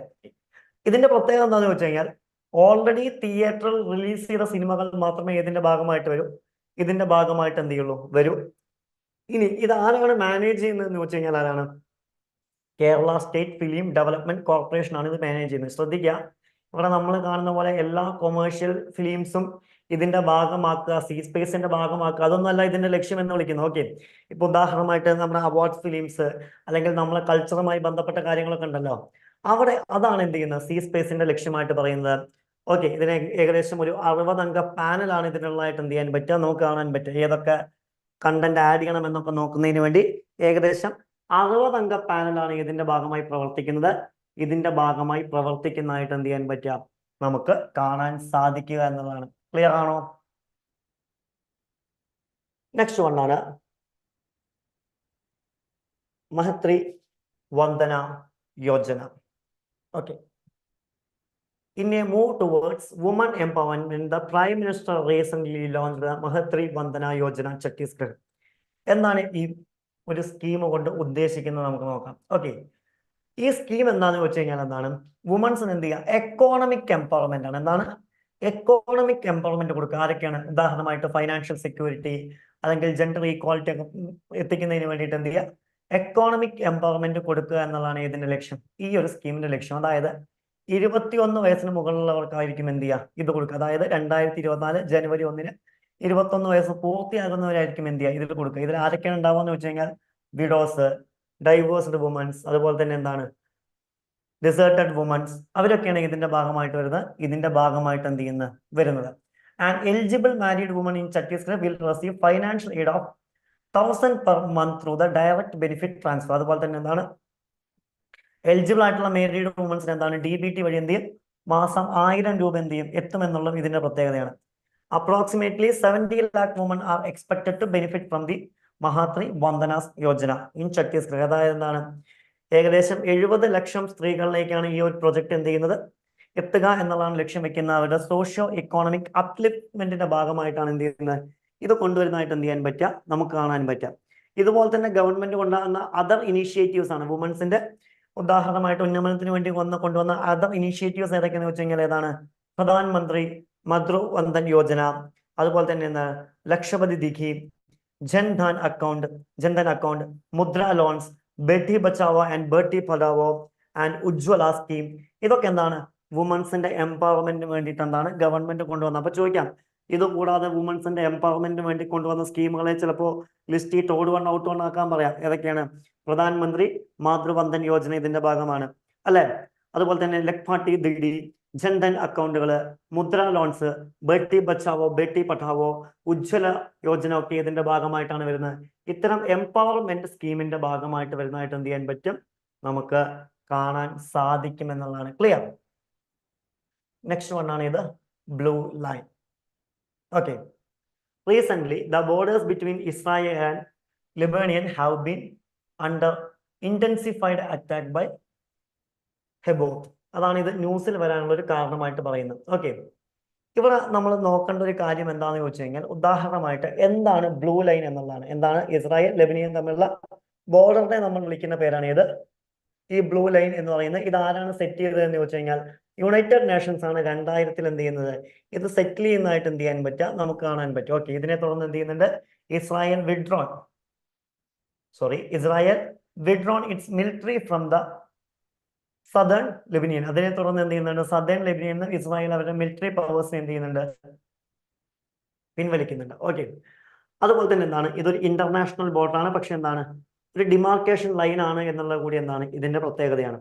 Okay, originally it was boundary established by Britain and France in 1920s between Lebanon, Syria and Palestine. ഇത് 1920 ആദ്യമായിട്ട് എന്ത് ചെയ്യുന്നത്, ബ്രിട്ടനും ഫ്രാൻസും ഇതുണ്ടാക്കുന്ന എന്തിനു വേണ്ടിയിട്ട്, ലെബനിയും സിറിയയും പലസ്തീനയും തമ്മിൽ എന്താണ് വേർതിരിക്കുന്നതിന് വേണ്ടിയിട്ട്. പിന്നെ നമുക്കറിയാം ഇതിൽ പല പല ഇഷ്യൂസ് ഉണ്ടായിരുന്നുണ്ട്. And Hezbollah is the Shia Islamist political party and militant group based on Lebanon. It is emerged in 1980s a response to the Israeli occupations of southern Lebanon. അതായത് എന്താണ്, സദേൺ ലെബനിയിലുള്ള ഇസ്രായേൽ ഒക്യുപ്പേഷൻസ് ഇല്ലാതാക്കാൻ വേണ്ടിയിട്ട് 1980 കൊണ്ടുവന്ന ഒരു ഗ്രൂപ്പാണ് ഇത് ഹിസ്ബോ എന്ന് പറയുന്ന ഒരു ടെററിസ്റ്റ് ഓർഗനൈസേഷൻ കൂടിയാണത്. അവരാണ് നിലവിൽ എന്ത് ചെയ്യുന്നുണ്ട്, ഈ ഒരു പ്രശ്നത്തിന്റെ കാരണമായി മാറുന്നത്. ഓക്കെ, ഇവിടെ നമ്മൾ എന്താണെന്ന് നോക്കണ്ട, ഏറ്റവും സിമ്പിൾ ആയിട്ട് ബ്ലൂ ലൈൻ എന്താ എന്നുള്ള കാര്യം മാത്രം എന്ത് ചെയ്താൽ മതി, പഠിച്ചു വെച്ചാൽ മതി. ജസ്റ്റ് അതാണ് നിങ്ങൾക്ക് ഇമേജിൽ കാണാൻ പറ്റും. ഈ ബ്ലൂ ലൈൻ എന്താണ്, അല്ലെങ്കിൽ എന്താണ് ബ്ലൂ ലൈൻ എന്നതുകൊണ്ട് ഉദ്ദേശിക്കുന്നത് എന്ന് മാത്രം പഠിച്ചു വെച്ചാൽ മതി. അല്ലെങ്കിൽ ഏത് രാജ്യങ്ങൾ തമ്മിലുള്ള ബൗണ്ടറി ആണ് എന്ന് മാത്രം പഠിച്ചു വെച്ചാൽ മതി. അതുപോലെ തന്നെ ഇത് ഇവിടെ വർക്ക് ചെയ്യുന്ന ടെററിസ്റ്റ് ഗ്രൂപ്പ് ഏതാണെന്നുള്ള കാര്യം നോക്കി വെക്കുക. അത്രയും കാര്യങ്ങൾ മാത്രമേ എന്ത് ചെയ്യുള്ളൂ, എക്സാമിന് ചോദിക്കാൻ എന്താണ് സാധ്യതയുള്ളൂ എന്നുള്ളതാണ്. ഓക്കെ, അപ്പൊ അത്തരം കാര്യങ്ങൾ മാത്രമേ എന്തിൽ ചോദിക്കുള്ളൂ, എക്സാമിന് ചോദിക്കാൻ സാധ്യതയുള്ളൂ. ബാക്കിയുള്ള കാര്യങ്ങൾ നമ്മൾ എന്ത് ചെയ്യേണ്ട ആവശ്യമില്ല, നോക്കേണ്ട ആവശ്യമില്ല. ഓക്കെ, ആൻഡ് നെക്സ്റ്റ് ന്യൂസ് ആണ് ഇത് Argentina withdraws from BRICS plan. എന്താണ്, അർജന്റീന ഏതിൽ നിന്ന് മാറുകയാണ്, ബ്രിക്സ് പ്ലാനിൽ നിന്ന് മാറുന്നു. നമുക്കറിയാം ഒരു ഇന്റർനാഷണൽ ഓർഗനൈസേഷൻ ആണ് ഏതെന്ന് വിളിക്കുന്നത്, ബ്രിക്സ് എന്ന് വിളിക്കുന്നത് അല്ലെ. ഏതൊക്കെ രാജ്യങ്ങളെയാണ് നമുക്ക് ബ്രിക്സിൽ കാണാൻ പറ്റുക, ഒന്ന് പെട്ടെന്ന് പറഞ്ഞേ. നമുക്ക് അപ്പോഴേക്ക് ന്യൂസ് കാണാം. എന്താണ് ന്യൂസ്, എന്താ, recent Argentina under the leadership of President Javier Milei has decided not to join BRICS bloc to developing economies despite being scheduled to join. അതായത് എന്താണ്, ഡെവലപ്പിംഗ് എക്കോണമീസിന്റെ എന്താണ് ഒരു ഇന്റർനാഷണൽ ഓർഗനൈസേഷൻ ആണ് ഇത് ബ്രിക്സ് എന്ന് വിളിക്കുന്നത്. ഇതിൽ ജോയിൻ ചെയ്യാൻ ആര് തയ്യാറായിരുന്നു, അർജന്റീന തയ്യാറായിരുന്നു. അതിന്റെ ഡേറ്റ് ഒക്കെ ഷെഡ്യൂൾ ചെയ്തിരുന്നു. പക്ഷെ നിലവിൽ എന്ത് ചെയ്യുന്നുണ്ട്, അവിടെ ജാവിയർ മിലയുടെ അണ്ടറിൽ വരുന്ന എന്താണ് ഗവൺമെന്റ് ആണ്. അവർ പക്ഷെ എന്ത് ചെയ്യുന്നു, ജോയിൻ ചെയ്യേണ്ട എന്ന് എന്ത് ചെയ്തു, ഒരു തീരുമാനമെടുത്തു. ഓക്കെ, അതിന്റെ ഭാഗമായിട്ടാണ് എന്ത് ചെയ്യുന്നത്, ഇത്തരം ഒരു കാര്യം വരുന്നതായിട്ട് എന്ത് ചെയ്യാൻ പറ്റുക, അല്ലെങ്കിൽ ഇത് ന്യൂസ് വരുന്നതായിട്ട് കാണാൻ പറ്റുക. ഓക്കെ, ഇനി ആരൊക്കെയാണ് നിലവിൽ ബ്രിക്സിലുള്ളതെന്ന് വെച്ച് കഴിഞ്ഞാൽ ആരൊക്കെയാണ്, Brazil, Russia, India, China and south Africa അല്ലെ. അത്തരം കാര്യങ്ങളാണ് എന്തുള്ളത് ബ്രസീലിലുള്ളതായിട്ട് കാണാൻ പറ്റും. ഓക്കെ, അതിനാ ബ്രിട്ടൻ അല്ല, ബ്രസീലാണ്. ഓക്കെ, അപ്പൊ Brazil, Russia, India, China, south Africa തുടങ്ങിയ രാജ്യങ്ങളാണ് ഇവിടെ ഉള്ളത് ബ്രിക്സിലായിട്ട് കാണാൻ പറ്റുക. ആൻഡ് അർജന്റീന എന്നാണ് ജോയിനിങ് ഡേറ്റ്, മീൻസ് ജോയിൻ ചെയ്യാൻ പ്ലാൻ ചെയ്തത് എന്ന് വെച്ച് കഴിഞ്ഞാൽ എന്താണ്, ജനുവരി 1, 2024 എന്ത് ചെയ്യുന്നത്, അവര് ജോയിൻ ചെയ്യണം എന്നുള്ളൊരു തീരുമാനം എടുക്കുന്നത്. പക്ഷെ നിലവിൽ എന്ത് ചെയ്തിട്ടുണ്ട്, അത് വേണ്ട എന്ന് വെച്ചിട്ടുണ്ട്. ഓക്കെ, അതായത് എന്താണെന്ന് ചോദിച്ചു കഴിഞ്ഞാൽ, ഉദാഹരണമായിട്ട് വേറെ ഒന്നല്ല, the BRICS and align more closely with the United States and Israel, reflecting a shift towards right-wing popularization in its foreign policy. അതായത് എന്താണ്, ഇപ്പൊ ഈ ശരിക്കും ബ്രിക്സ് എന്നൊക്കെ പറയുന്നത് ഈ പലപ്പോഴും യുണൈറ്റഡ് നേഷൻസ് അല്ലെങ്കിൽ ഇസ്രായേൽ തുടങ്ങിയ പല രാജ്യങ്ങൾക്കും എതിരാണ് എന്ന് പറയാൻ പറ്റില്ല. പക്ഷെ പല ഈ UN പോലുള്ള ഇന്റർനാഷണൽ ഓർഗനൈസേഷൻസിലൊക്കെ ഇവരുടെ ആധിപത്യമാണ് നമുക്ക് കാണാൻ പറ്റുക. അതിന്റെ എതിരായിട്ടാണ് ഏത് പ്രവർത്തിക്കുന്നത്, ഈ ബ്രിക്സ് പ്രവർത്തിക്കുന്നതായിട്ട് എന്ത് ചെയ്യാൻ പറ്റുക, നമുക്ക് കാണാൻ പറ്റാം. പക്ഷെ അവരോട് എന്താണ് പല എഗ്രിമെന്റുകളിലും അർജന്റീന ഒപ്പുവെച്ചിരിക്കുന്നത് കൊണ്ട് എന്താണ് നിലവിൽ എന്ത് ചെയ്യുന്നു, ജോയിൻ ചെയ്യണ്ട എന്നൊരു തീരുമാനമെടുത്തു. അത്രയും ന്യൂസ് ഉള്ളൂ. അപ്പൊ ഇത്രയും നോക്കി വെച്ചാൽ മതി. ബ്രിക്സിൽ അവസാനം ജോയിൻ ചെയ്യാമെന്ന് തീരുമാനിച്ച് ക്യാൻസൽ ചെയ്ത രാജ്യം ഏതാണെന്ന് നോക്കുക. അവിടുത്തെ ആരുടെ അണ്ടറിലാണ് അർജന്റീന ഗവൺമെന്റ് റൺ ചെയ്യുന്ന നോക്കുക. ചിലപ്പോൾ ചോദിക്കാം അവർ ആരാണ് ഭരിക്കുന്നതെന്ന് ചോദിക്കാം. അതുപോലെ തന്നെ ഇതിൽ ഏതൊക്കെ കൺട്രീസ് ആണ് ഉള്ളത് എന്ന് എന്ത് ചെയ്യാം, വേണമെങ്കിൽ എന്താണ് എക്സാമിന് ചോദിക്കാം. ആരൊക്കെയാണ്? Brazil, Russia, India, China, south Africa ഒക്കെയാണ് എന്ത് ചെയ്യുന്നത്, ഇതിന്റെ ഭാഗമായിട്ട് എന്ത് ചെയ്യുന്നത്, വരുന്നതായിട്ട് കാണാൻ പറ്റും. Clear? And next current affair ആണ് ഇത് BOP. BOP means balance of payments. Okay, എന്താണ് ബാലൻസ് ഓഫ് പേയ്മെന്റ്സ് എന്ന് ചോദിച്ചു കഴിഞ്ഞാൽ ഇന്ത്യയുടെ എക്സ്റ്റേണൽ സെക്ടറിലുള്ള റിസർവ് ബാങ്ക് ഓഫ് ഇന്ത്യയുടെ അക്കൗണ്ട് ആണ് ഏതെന്ന് വിളിക്കുന്നത്? BOP അഥവാ ബാലൻസ് ഓഫ് പേയ്മെന്റ്സ് എന്ന് വിളിക്കുന്നു. ഉദാഹരണമായിട്ട് ഇന്ത്യയിൽ നിന്ന് എത്ര രൂപ പുറത്തേക്ക് പോയി, എത്ര രൂപ ഇന്ത്യയിലേക്ക് വന്നു എന്ന് നോക്കുന്ന റിസർവ് ബാങ്ക് ഓഫ് ഇന്ത്യയുടെ അക്കൗണ്ട് ആണ് ഇത് BOP അഥവാ ബാലൻസ് ഓഫ് പേയ്മെന്റ്സ് എന്നുള്ള പേരിൽ എന്ത് ചെയ്യുന്നത്, അറിയപ്പെടുന്നതായിട്ട് കാണാൻ പറ്റും. ഇനി ഇതെന്താണ് ന്യൂസിൽ വരാനുള്ള കാരണം? The reserve bank of India and the bank Indonesia BI signed a memorandum of undertaking MOU for establishing a framework to promote use of the local currencies in Indian rupee INR and the Indonesian rupiah IDR for cross-border transaction. ഇത്രയേ ഉള്ളൂ. Reserve bank of ഇന്ത്യയും RBIയും അതുപോലെ തന്നെ bank of ഇന്തോനേഷ്യയും തമ്മിലൊരു എഗ്രിമെന്റിൽ ഒപ്പുവെച്ചിട്ടുണ്ട്. അതായത് എന്താണ്, ഇവരുടെ domestic കറൻസികൾ, അതായത് ഇന്തോനേഷ്യയുടെ ഡൊമസ്റ്റിക് കറൻസി ഇന്ത്യയിലേക്ക് കൊടുത്താൽ ഇന്ത്യയിൽ നിന്ന് സാധനങ്ങൾ അങ്ങോട്ട് കൊടുക്കും. അതുപോലെ തന്നെ ഇന്ത്യയുടെ ഡൊമസ്റ്റിക് കറൻസി ഇന്തോനേഷ്യയിലേക്ക് കൊടുത്താൽ അവിടുത്തെ സാധനങ്ങൾ ഇന്ത്യയിലേക്ക് കൊടുക്കും. അതായത് ഇമ്പോർട്ടും എക്സ്പോർട്ടും ഡൊമസ്റ്റിക് കറൻസിയിലേക്ക് ആക്കി മാറ്റുക എന്നുള്ള എന്ത് ചെയ്തിട്ടുണ്ട്, ഒരു എഗ്രിമെന്റ് വെച്ചിട്ടുണ്ട്. അതിന്റെ ഭാഗമായിട്ടാണ് എന്ത് ചെയ്യുന്നത്, ഇത്തരം ഒരു ന്യൂസ് വരുന്നതായിട്ട് എന്ത് ചെയ്യാൻ പറ്റാം, നമുക്ക് കാണാൻ പറ്റാം. ഈ ബാലൻസ് ഓഫ് പേയ്മെന്റ്സിൽ പ്രധാനമായിട്ടും 2 അക്കൗണ്ടുകളാണ്. ബാലൻസ് ഓഫ് പേയ്മെന്റ്സ് എന്താണെന്ന് ചോദിച്ചു കഴിഞ്ഞാൽ ഞാൻ പറഞ്ഞു, നമ്മുടെ ഇന്റർനാഷണൽ ലെവലിൽ നടക്കുന്ന പേയ്മെന്റ്സിന് ഇന്ത്യക്ക് എത്ര വരുന്നുണ്ട്, എത്ര ചെലവുണ്ട് എന്ന് കാണിക്കുന്ന അക്കൗണ്ടാണ് ഏത്, ഈ BOP എന്ന് വിളിക്കുന്നത്. ഓക്കെ, ബാലൻസ് ഓഫ് പേയ്മെന്റ്സ് എന്ന് വിളിക്കുന്നത്. ഈ ബാലൻസ് ഓഫ് പേയ്മെന്റ്സിൽ പ്രധാനമായിട്ടും 2 അക്കൗണ്ടുകളുണ്ട്. ഒന്ന് കറന്റ് അക്കൗണ്ടും ഒന്ന് ക്യാപിറ്റൽ അക്കൗണ്ടും. ഈ കറന്റ് അക്കൗണ്ടിൽ എന്തൊക്കെയാണ് ഇൻക്ലൂഡ് ചെയ്തിരിക്കുന്നത് എന്ന് ചോദിച്ചു കഴിഞ്ഞാൽ ഉദാഹരണമായിട്ട് flow of goods, services, income, current transfers ഒക്കെയാണ് ഏതിന്റെ ഭാഗമായിട്ട് വരുന്നത്, ഇത് കറന്റ് അക്കൗണ്ടിന്റെ ഭാഗമായിട്ട് വരുന്നത്. ഉദാഹരണമായിട്ട് it deals with the transaction that do not change the overall aspect of liabilities of Indian residents abroad, the foreign residents in India. For example, export and import ഇതിന്റെ ഭാഗമാണ്. ഇൻവെസ്റ്റ്മെന്റ് ഇൻകം, അതായത് interest, dividends, ഇതൊക്കെ ഇതിന്റെ ഭാഗമാണ്. Current transactions, അതായത് ഇന്ത്യക്ക് gift ആയി കിട്ടുന്ന, എയ്ഡ് ആയിട്ട്, റെമിറ്റൻസ് ആയി കിട്ടുന്നതൊക്കെ കറന്റ് അക്കൗണ്ടിന്റെ ഭാഗമാണ്. അതേപോലെ തന്നെ ക്യാപിറ്റൽ അക്കൗണ്ടിന്റെ ഭാഗമായിട്ട് വരുന്ന എന്താണെന്ന് ചോദിച്ചു കഴിഞ്ഞാൽ ഏതൊക്കെയാണ്? ഉദാഹരണമായിട്ട് എന്താണ്, acquisition of disposal of non produce or non financial asset, അതായത് ലാൻഡ്, ഇന്റലക്ച്വൽ പ്രോപ്പർട്ടി ഒക്കെയാണ് ഏതിന്റെ ഭാഗമായിട്ട് വരുന്നത്? ക്യാപിറ്റൽ അക്കൗണ്ടിന്റെ. അതുപോലെ തന്നെ foreign direct investment, foreign portfolio investment, ഇതൊക്കെ നമ്മൾ കഴിഞ്ഞ 2 ആഴ്ച മുന്നത്തെ കറണ്ട് അഫെയർസിൽ ഡിസ്കസ് ചെയ്ത കാര്യമാണ്. എന്താണ് ഫോറിൻ ഡയറക്റ്റ്, എന്താണ് ഫോറിൻ പോർട്ട്ഫോളിയോ ഇൻവെസ്റ്റ്മെന്റ്, ഇത്തരം കാര്യങ്ങളൊക്കെയാണ് ഏതിന്റെ ഭാഗമായിട്ട് വരുന്നത്? ക്യാപിറ്റൽ അക്കൗണ്ടിന്റെ. അതുപോലെ തന്നെ എന്താണ് ബിസിനസ്സുകാർ എബ്രോഡ് ഇൻവെസ്റ്റ് ചെയ്യുന്നത്, അതുപോലെ തന്നെ എന്താണ് ഫോറിൻ എൻറ്റിറ്റീസ് എന്താണ് വരുന്ന ലോണുകൾ, അത്തരം കാര്യങ്ങളൊക്കെ ഇതിന്റെ ഭാഗമായി വരുന്നുണ്ട്. അതുപോലെ തന്നെ NRIസിന്റെ ഡെപ്പോസിറ്റ്, ഇതൊക്കെ ഏതിന്റെ ഭാഗമായിട്ടാണ് വരുന്നത്? ക്യാപിറ്റൽ അക്കൗണ്ടിന്റെ ഭാഗം.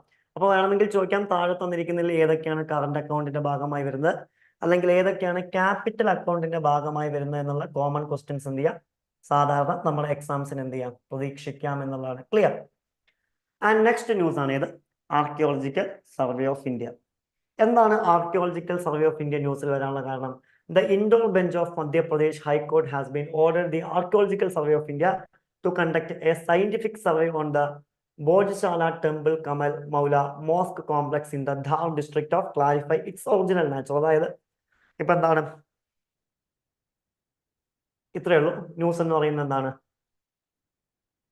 ബോജ്ശാല ടെമ്പിൾ കമൽ മൗല മോസ്ക് കോംപ്ലക്സ്, അതായത് ആ മോസ്കിന്റെ കോംപ്ലക്സിൽ അമ്പലം ഉണ്ടായിരുന്നോ അല്ലെങ്കിൽ ഉണ്ട് എന്നാണ് പറയുന്നത്. അതുമായി ബന്ധപ്പെട്ട് എന്ത് ചെയ്തിട്ടുണ്ട്, ഒരു സയന്റിഫിക് സർവേ കണ്ടക്ട് ചെയ്യാൻ പറഞ്ഞിട്ടുണ്ട്. അതുമായി ബന്ധപ്പെട്ടാണ് എന്ത് ചെയ്യുന്നത്, ഇത്തരം ഒരു ന്യൂസ് വന്നിരിക്കുന്നത്. നമുക്ക് നോക്കാം എന്താണ് ആർക്കിയോളജിക്കൽ സർവേ ഓഫ് ഇന്ത്യ എന്ന് വിളിക്കുന്നത്. അതായത് നമ്മുടെ കൾച്ചറൽ ഹെറിറ്റേജിനെ കുറിച്ച് അല്ലെങ്കിൽ ഇന്ത്യൻ ആർക്കിയോളജിയെ കുറിച്ചൊക്കെ പഠിക്കുന്ന മിനിസ്ട്രി ഓഫ് കൾച്ചറിന്റെ അണ്ടറിൽ വരുന്ന ഓർഗനൈസേഷൻ ആണ് ഇത് ആർക്കിയോളജിക്കൽ സർവേ ഓഫ് ഇന്ത്യ എന്ന് വിളിക്കുന്നത്. ഏകദേശം ഇന്ത്യയിലെ 3650 എന്താണ് ആൻഷ്യൻ മോണുമെന്റ്സ്, ആർക്കിയോളജിക്കൽ സൈറ്റുകൾ ഒക്കെ നാഷണൽ ഇമ്പോർട്ടൻസ് ഉള്ള ആരുടെ അണ്ടറിലാണ്? ഇവരുടെ അണ്ടറിലാണ്. ആൻഡ് ഇവരുടെ ആക്ടിവിറ്റീസ് എന്തൊക്കെയാന്ന് വെച്ച് കഴിഞ്ഞാൽ എന്താണ്, carrying out of surveys of antiquarian remains, exploration of excavation of archaeological site, conservation and maintains of protected monuments, അതായത് ഈ മോണുമെന്റ്സ് മെയിൻറ്റെയിൻ ചെയ്യുക, പ്രൊട്ടക്ട് ചെയ്യുക, ആർക്കിയോളജിക്കൽ സൈറ്റുകൾ എന്ത് ചെയ്യുക, എക്സ്കവേഷൻ നടത്തുക, അതുപോലെ തന്നെ സർവേസ് കണ്ടക്ട് ചെയ്യുക എന്നുള്ളതൊക്കെ ആരുടെ ജോലിയാണ്? ഇവരുടെ ജോലിയാണ്. 1861 എന്താണ് അലക്സാണ്ടർ കുൻഗാണ് എന്ത് ചെയ്യുന്നത്, ഇതിന് തുടക്കം കുറിക്കുന്ന അദ്ദേഹം എന്താണ് first director general of archaeological survey of India എന്നുള്ള പേരിലും, അതുപോലെ തന്നെ എന്താണ് ഫാദർ ഓഫ് ഇന്ത്യൻ ആർക്കിയോളജി എന്നുള്ള പേരിലും എന്ത് ചെയ്യുന്നുണ്ട്, അദ്ദേഹം അറിയപ്പെടുന്നതായിട്ട് എന്ത് ചെയ്യാൻ പറ്റും, നമുക്ക് കാണാൻ പറ്റും. ജസ്റ്റ് ഇത് മാത്രം നോക്കി വെച്ചാൽ മതി. എന്താണ് ആർക്കിയോളജിക്കൽ സർവേ ഓഫ് ഇന്ത്യ നിലവിൽ വന്ന അതിന്റെ ആദ്യത്തെ ഡയറക്ടർ ജനറൽ ആരായിരുന്നു? ഇത്രയും കാര്യങ്ങൾ മാത്രമേ നമുക്ക് ഇവിടെ നോക്കാമല്ലോ. നെക്സ്റ്റ് വൺ ആണ് ഇത് ഇലക്ഷൻ കമ്മീഷൻ ഓഫ് ഇന്ത്യ അല്ലെ. നിലവിൽ എന്താണ് ലോക്സഭ ഇലക്ഷൻസ് ഡിക്ലെയർ ചെയ്തിരിക്കുകയാണ്. അത് തന്നെയാണ് ഇതെന്താണ് ന്യൂസിൽ വരാനുള്ള ഒരു കാരണം. ഓക്കെ, നമുക്ക് ഇലക്ഷൻ കമ്മീഷൻ ഓഫ് ഇന്ത്യയുടെ കോൺസ്റ്റിറ്റ്യൂഷണൽ പ്രൊവിഷൻസ് നോക്കാം. ഇന്ത്യൻ കോൺസ്റ്റിറ്റ്യൂഷൻ ആർട്ടിക്കിൾ 324 മുതൽ 329 വരെയാണ് ആരെ കുറിച്ച് പറയുന്നത്? ഇലക്ഷൻ കമ്മീഷൻ ഓഫ് ഇന്ത്യയെ കുറിച്ച് പറയുന്നത്. ആർട്ടിക്കിൾ 324 എന്താണ് പറയുന്നത്? ഇലക്ഷന്റെ മേൽനോട്ടം, അതുപോലെ തന്നെ ഡയറക്ഷൻ, കൺട്രോള് ഒക്കെ ആർക്കാണ് കൊടുത്തിരിക്കുന്നത്? ഇലക്ഷൻ കമ്മീഷനാണ് കൊടുത്തിരിക്കുന്നത്. ആൻഡ് ആർട്ടിക്കിൾ 325 എന്താണ് പറയുന്നത്? No person to be ineligible for inclusion or to claim to be included in the special electoral on ground of religion, race, caste, sex. അതായത് ഒരു വ്യക്തിയെയും റിലീജിയൻ, റേസ്, കാസ്റ്റ്, സെക്സ് എന്നുള്ളതിന്റെ പേരിൽ എന്ത് ചെയ്യാൻ പറ്റില്ല, ഇലക്ടോറൽ റോളിൽ നിന്ന് മാറ്റാൻ പറ്റില്ല എന്നും കൃത്യമായിട്ട് എല്ലാവരെയും ഇൻക്ലൂഡ് ചെയ്തിട്ടുണ്ടോ എന്ന് നോക്കലും ആരുടെ ജോലിയാണ്? ഇലക്ഷൻ കമ്മീഷന്റെ ജോലിയാണ്. ആൻഡ് ആർട്ടിക്കിൾ 326 എന്താണ് പറയുന്നത്? Elections to the house of the people and the legislative assemblies of the state based on the adult suffrage. അതായത് 18 വയസ്സ് പ്രായപൂർത്തി വോട്ടവകാശം കഴിഞ്ഞവർ വോട്ട് ചെയ്യുന്നതിന്റെ അടിസ്ഥാനത്തിൽ എന്താണ് ഹൗസ് ഓഫ് ദ പീപ്പിൾ, ലോകസഭയിലേക്കും സ്റ്റേറ്റ് ലെജിസ്ലേറ്റീവ് അസംബ്ലിയിലേക്കും എന്ത് ചെയ്യുക, ഇലക്ഷൻ കണ്ടക്ട് ചെയ്യുക എന്നുള്ളവരുടെ ജോലിയാണ്. ആൻഡ് ആർട്ടിക്കിൾ 327 എന്താണ് പറയുന്നത്? Power of the parliament to make provision with respect to election legislature. അതുപോലെ തന്നെ എന്താണ് ഇലക്ഷൻസുമായി ബന്ധപ്പെട്ട നിയമങ്ങൾ ഉണ്ടാക്കാനുള്ള അനുവാദം ആർക്കാണ്? ആർട്ടിക്കിൾ 327 പ്രകാരം അത് ആർക്കാണ്? പാർലമെന്റാണ്. ആൻഡ് ആർട്ടിക്കിൾ 328 എന്താണ് പറയുന്നത്? Power of legislature of a state to make provisions with respect to elections സ്റ്റച്ച് ലെജിസ്ലേച്ചർ. അതുപോലെ തന്നെ എന്താണ് സംസ്ഥാനങ്ങളുടെ ലെജിസ്ലേച്ചറിന് എന്താണ് അവരുടെ ഇലക്ഷനുമായി ബന്ധപ്പെട്ട കാര്യങ്ങളിൽ എന്ത് ചെയ്യാം, നിയമങ്ങൾ ഉണ്ടാക്കാം. ആൻഡ് ആർട്ടിക്കിൾ 329 എന്നാണ് പറയുന്നത്? Bar to interferences by courts in electoral matters. അതുപോലെ തന്നെ ഇലക്ഷനുമായി ബന്ധപ്പെട്ട എന്തെങ്കിലും പ്രശ്നങ്ങൾ ഉണ്ടെങ്കിൽ അത് പരിഹരിക്കുന്ന ആരായിരിക്കും? കോടതികളായിരിക്കും എന്നാണ് ഇതിൽ പറയുന്നത് ആർട്ടിക്കിൾ 329 പറയുന്നത്. ഓക്കെ, ഇനി ഇതിന്റെ സ്ട്രക്ചർ എന്താണെന്ന് ചോദിച്ചു കഴിഞ്ഞാൽ ഈ ഇലക്ഷൻ കമ്മീഷൻ നിലവിൽ വരുമ്പോൾ ഇതിലൊരു ഇലക്ഷൻ കമ്മീഷണർ മാത്രമേ ഉണ്ടായിരുന്നുള്ളൂ. പക്ഷെ 1989 ഈ നിയമത്തെ അമെൻഡ് ചെയ്യുകയും എന്താണ് ഒരു കമ്മീഷണർ എന്നുള്ളതിൽ നിന്ന് ഇതിനെ എന്താക്കി മാറ്റുന്നുണ്ട്? ഒരു മൾട്ടി മെമ്പർ ബോഡിയാക്കി എന്ത് ചെയ്യുന്നുണ്ട്? മാറ്റുന്നുണ്ട്. നിലവില് 2 ഇലക്ഷൻ കമ്മീഷണറും ഒരു ചീഫ് ഇലക്ഷൻ കമ്മീഷണറും ടോട്ടൽ 3 പേരടങ്ങുന്നതാണ് ഇത് ഇലക്ഷൻ കമ്മീഷൻ. ടൈം ടു ടൈമിനനുസരിച്ചിട്ട് എന്ത് ചെയ്യുന്നത്? പ്രസിഡന്റ് ആണ് എന്ത് ചെയ്യുന്നത്? അപ്പോയിന്റ് ചെയ്യുന്നതായിട്ട് എന്ത് ചെയ്യാൻ പറ്റുക? നമുക്ക് കാണാൻ പറ്റുക. അതുപോലെ തന്നെ എന്താണ് സ്റ്റേറ്റ് ലെവൽ, അതുപോലെ തന്നെ എന്താണ് ലോക്സഭയിലൊക്കെ എന്താണ് ഇലക്ഷൻ കണ്ടക്ട് ചെയ്യുന്നവരാണ് ഇവരാണ്. And election commission is helped by the chief electoral officer. അതുപോലെ തന്നെ എന്താണ് ചീഫ് ഇലക്ടോറൽ ഓഫീസറാണ് ആരെ ഹെൽപ്പ് ചെയ്യുന്നത്? ഇലക്ഷൻ കമ്മീഷനെ ഹെൽപ്പ് ചെയ്യുന്നതായിട്ട് എന്ത് ചെയ്യാൻ പറ്റുക? നമുക്ക് കാണാൻ സാധിക്കുക എന്നുള്ളതാണ്. ക്ലിയർ? ഓക്കെ, അപ്പൊ അത്തരം കാര്യങ്ങളാണ് ഇവിടെ നിന്ന് നോക്കാനുള്ളത്. നമുക്ക് ഇവിടെ നിന്ന് എന്ത് ചെയ്യാനുള്ളത് നോക്കാനുള്ളത്. Next one, PI chat bot powered by inflection 2.5. എന്താണ് PI? The world's friendliest chat bot powered by the new inflection 2.5 large language model LLM has emerged as the breakthrough in the controversial AI technology offering deep and meaningful interactions. അതായത് എന്താണ് ലോകത്തിലെ തന്നെ എന്താണ് ഫ്രണ്ട്ലിയസ്റ്റ് chat bot ആയിട്ടാണ് ഇതിനെ കണക്കാക്കുന്നത്, PI കണക്കാക്കുന്നത് എന്നാണ് പറയുന്നത്. ഓക്കെ, ഇനി എന്താണ് എന്ന് പറഞ്ഞു കഴിഞ്ഞാൽ ഇതൊരു കാലിഫോർണിയ ബേസ്ഡ് കമ്പനിയാണ് എന്ത് ചെയ്യുന്നത് ഇത്തരം ഒരു ചാറ്റ് ബോട്ട് എന്ത് ചെയ്യുന്നത് ഉണ്ടാക്കുന്നത്. ഇതിൽ ഇൻഫ്ലക്ഷൻ 2.5 എന്ന് പറയുന്നത് എന്താണ് ഒരു അപ്ഗ്രേഡഡ് വേർഷൻ ആണ്. ഓക്കെ, ലാർജ് ലാംഗ്വേജ് മോഡലാണ്. ഓക്കെ, നിലവിലുള്ളതിന്റെ തന്നെ അപ്ഗ്രേഡ് വേർഷൻ ആണ്. ഇതിൽ എന്ത് ചെയ്യാം എല്ലാ രീതിയിലുള്ള റിയൽ ടൈം ഇൻഫോർമേഷൻസ്, അതുപോലെ തന്നെ എന്താണ് web providing users up to date answers to questions. അതായത് എന്ത് ചെയ്യും എപ്പോഴും അപ്ഡേറ്റ് ആയിക്കൊണ്ടിരിക്കും എന്നുള്ള ഇതിന്റെ പ്രത്യേകതയാണ്. അതായത് ഇന്ന് നമ്മളൊരു ചോദ്യം ചോദിക്കുകയാണെങ്കിൽ അത് ഇന്നത്തെ ഉത്തരം തന്നെ നമുക്ക് തരും. ലൈവ് ആൻസേഴ്സ് എന്ന് പറയുന്ന ഇതിന്റെ പ്രത്യേകതയാണ്. നിലവിൽ എന്താണ് നമ്മുടെ GPT-4 എന്ത് ചെയ്യുന്നുണ്ട്, ഇത് ഏകദേശം ഉപയോഗിക്കുന്നതായിട്ട് എന്ത് ചെയ്യാൻ പറ്റും, നമുക്ക് കാണാൻ പറ്റും. And unlike ChatGPT and Gemini, PI is designed as the companion rather than a personal assistant, offering support, intelligence, and companionship. അതായത് ചാറ്റ് ജി പി ടി എന്നും ജെമിനി എന്നൊക്കെ എന്താണ് വ്യത്യാസമാണ്. ഇതൊരു കമ്പാനിയൻ അല്ല, എന്താണ് ഒരു പേഴ്സണൽ അസിസ്റ്റന്റ് ആയിട്ടാണ് എന്ത് ചെയ്യുന്നത്.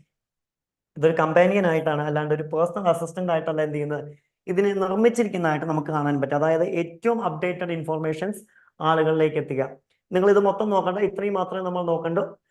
വേൾഡ്സ് ഫ്രണ്ടിയസ്റ്റ് ചാറ്റ് ബോട്ട് ഏതാണെന്ന് ചോദിച്ചു കഴിഞ്ഞാൽ ഏതാണ്? PI ആണ്. ആ ഒരു കാര്യം മാത്രമേ നമുക്ക് ഇവിടുന്ന് ചോദ്യം വരാൻ സാധ്യതയുള്ളൂ, ഇവിടുന്ന് ചോദ്യം വരാൻ സാധ്യതയുള്ളൂ എന്നുള്ളതാണ്. ആൻഡ് നെക്സ്റ്റ് ന്യൂസ് ആണ്, എന്താണ് നെക്സ്റ്റ് ന്യൂസ്? എന്താണ്? India become third largest economy എന്നുള്ളതാണ്. India become third largest economy. Okay, India എന്ത് ചെയ്യും? 2031 എന്ത് ചെയ്യും?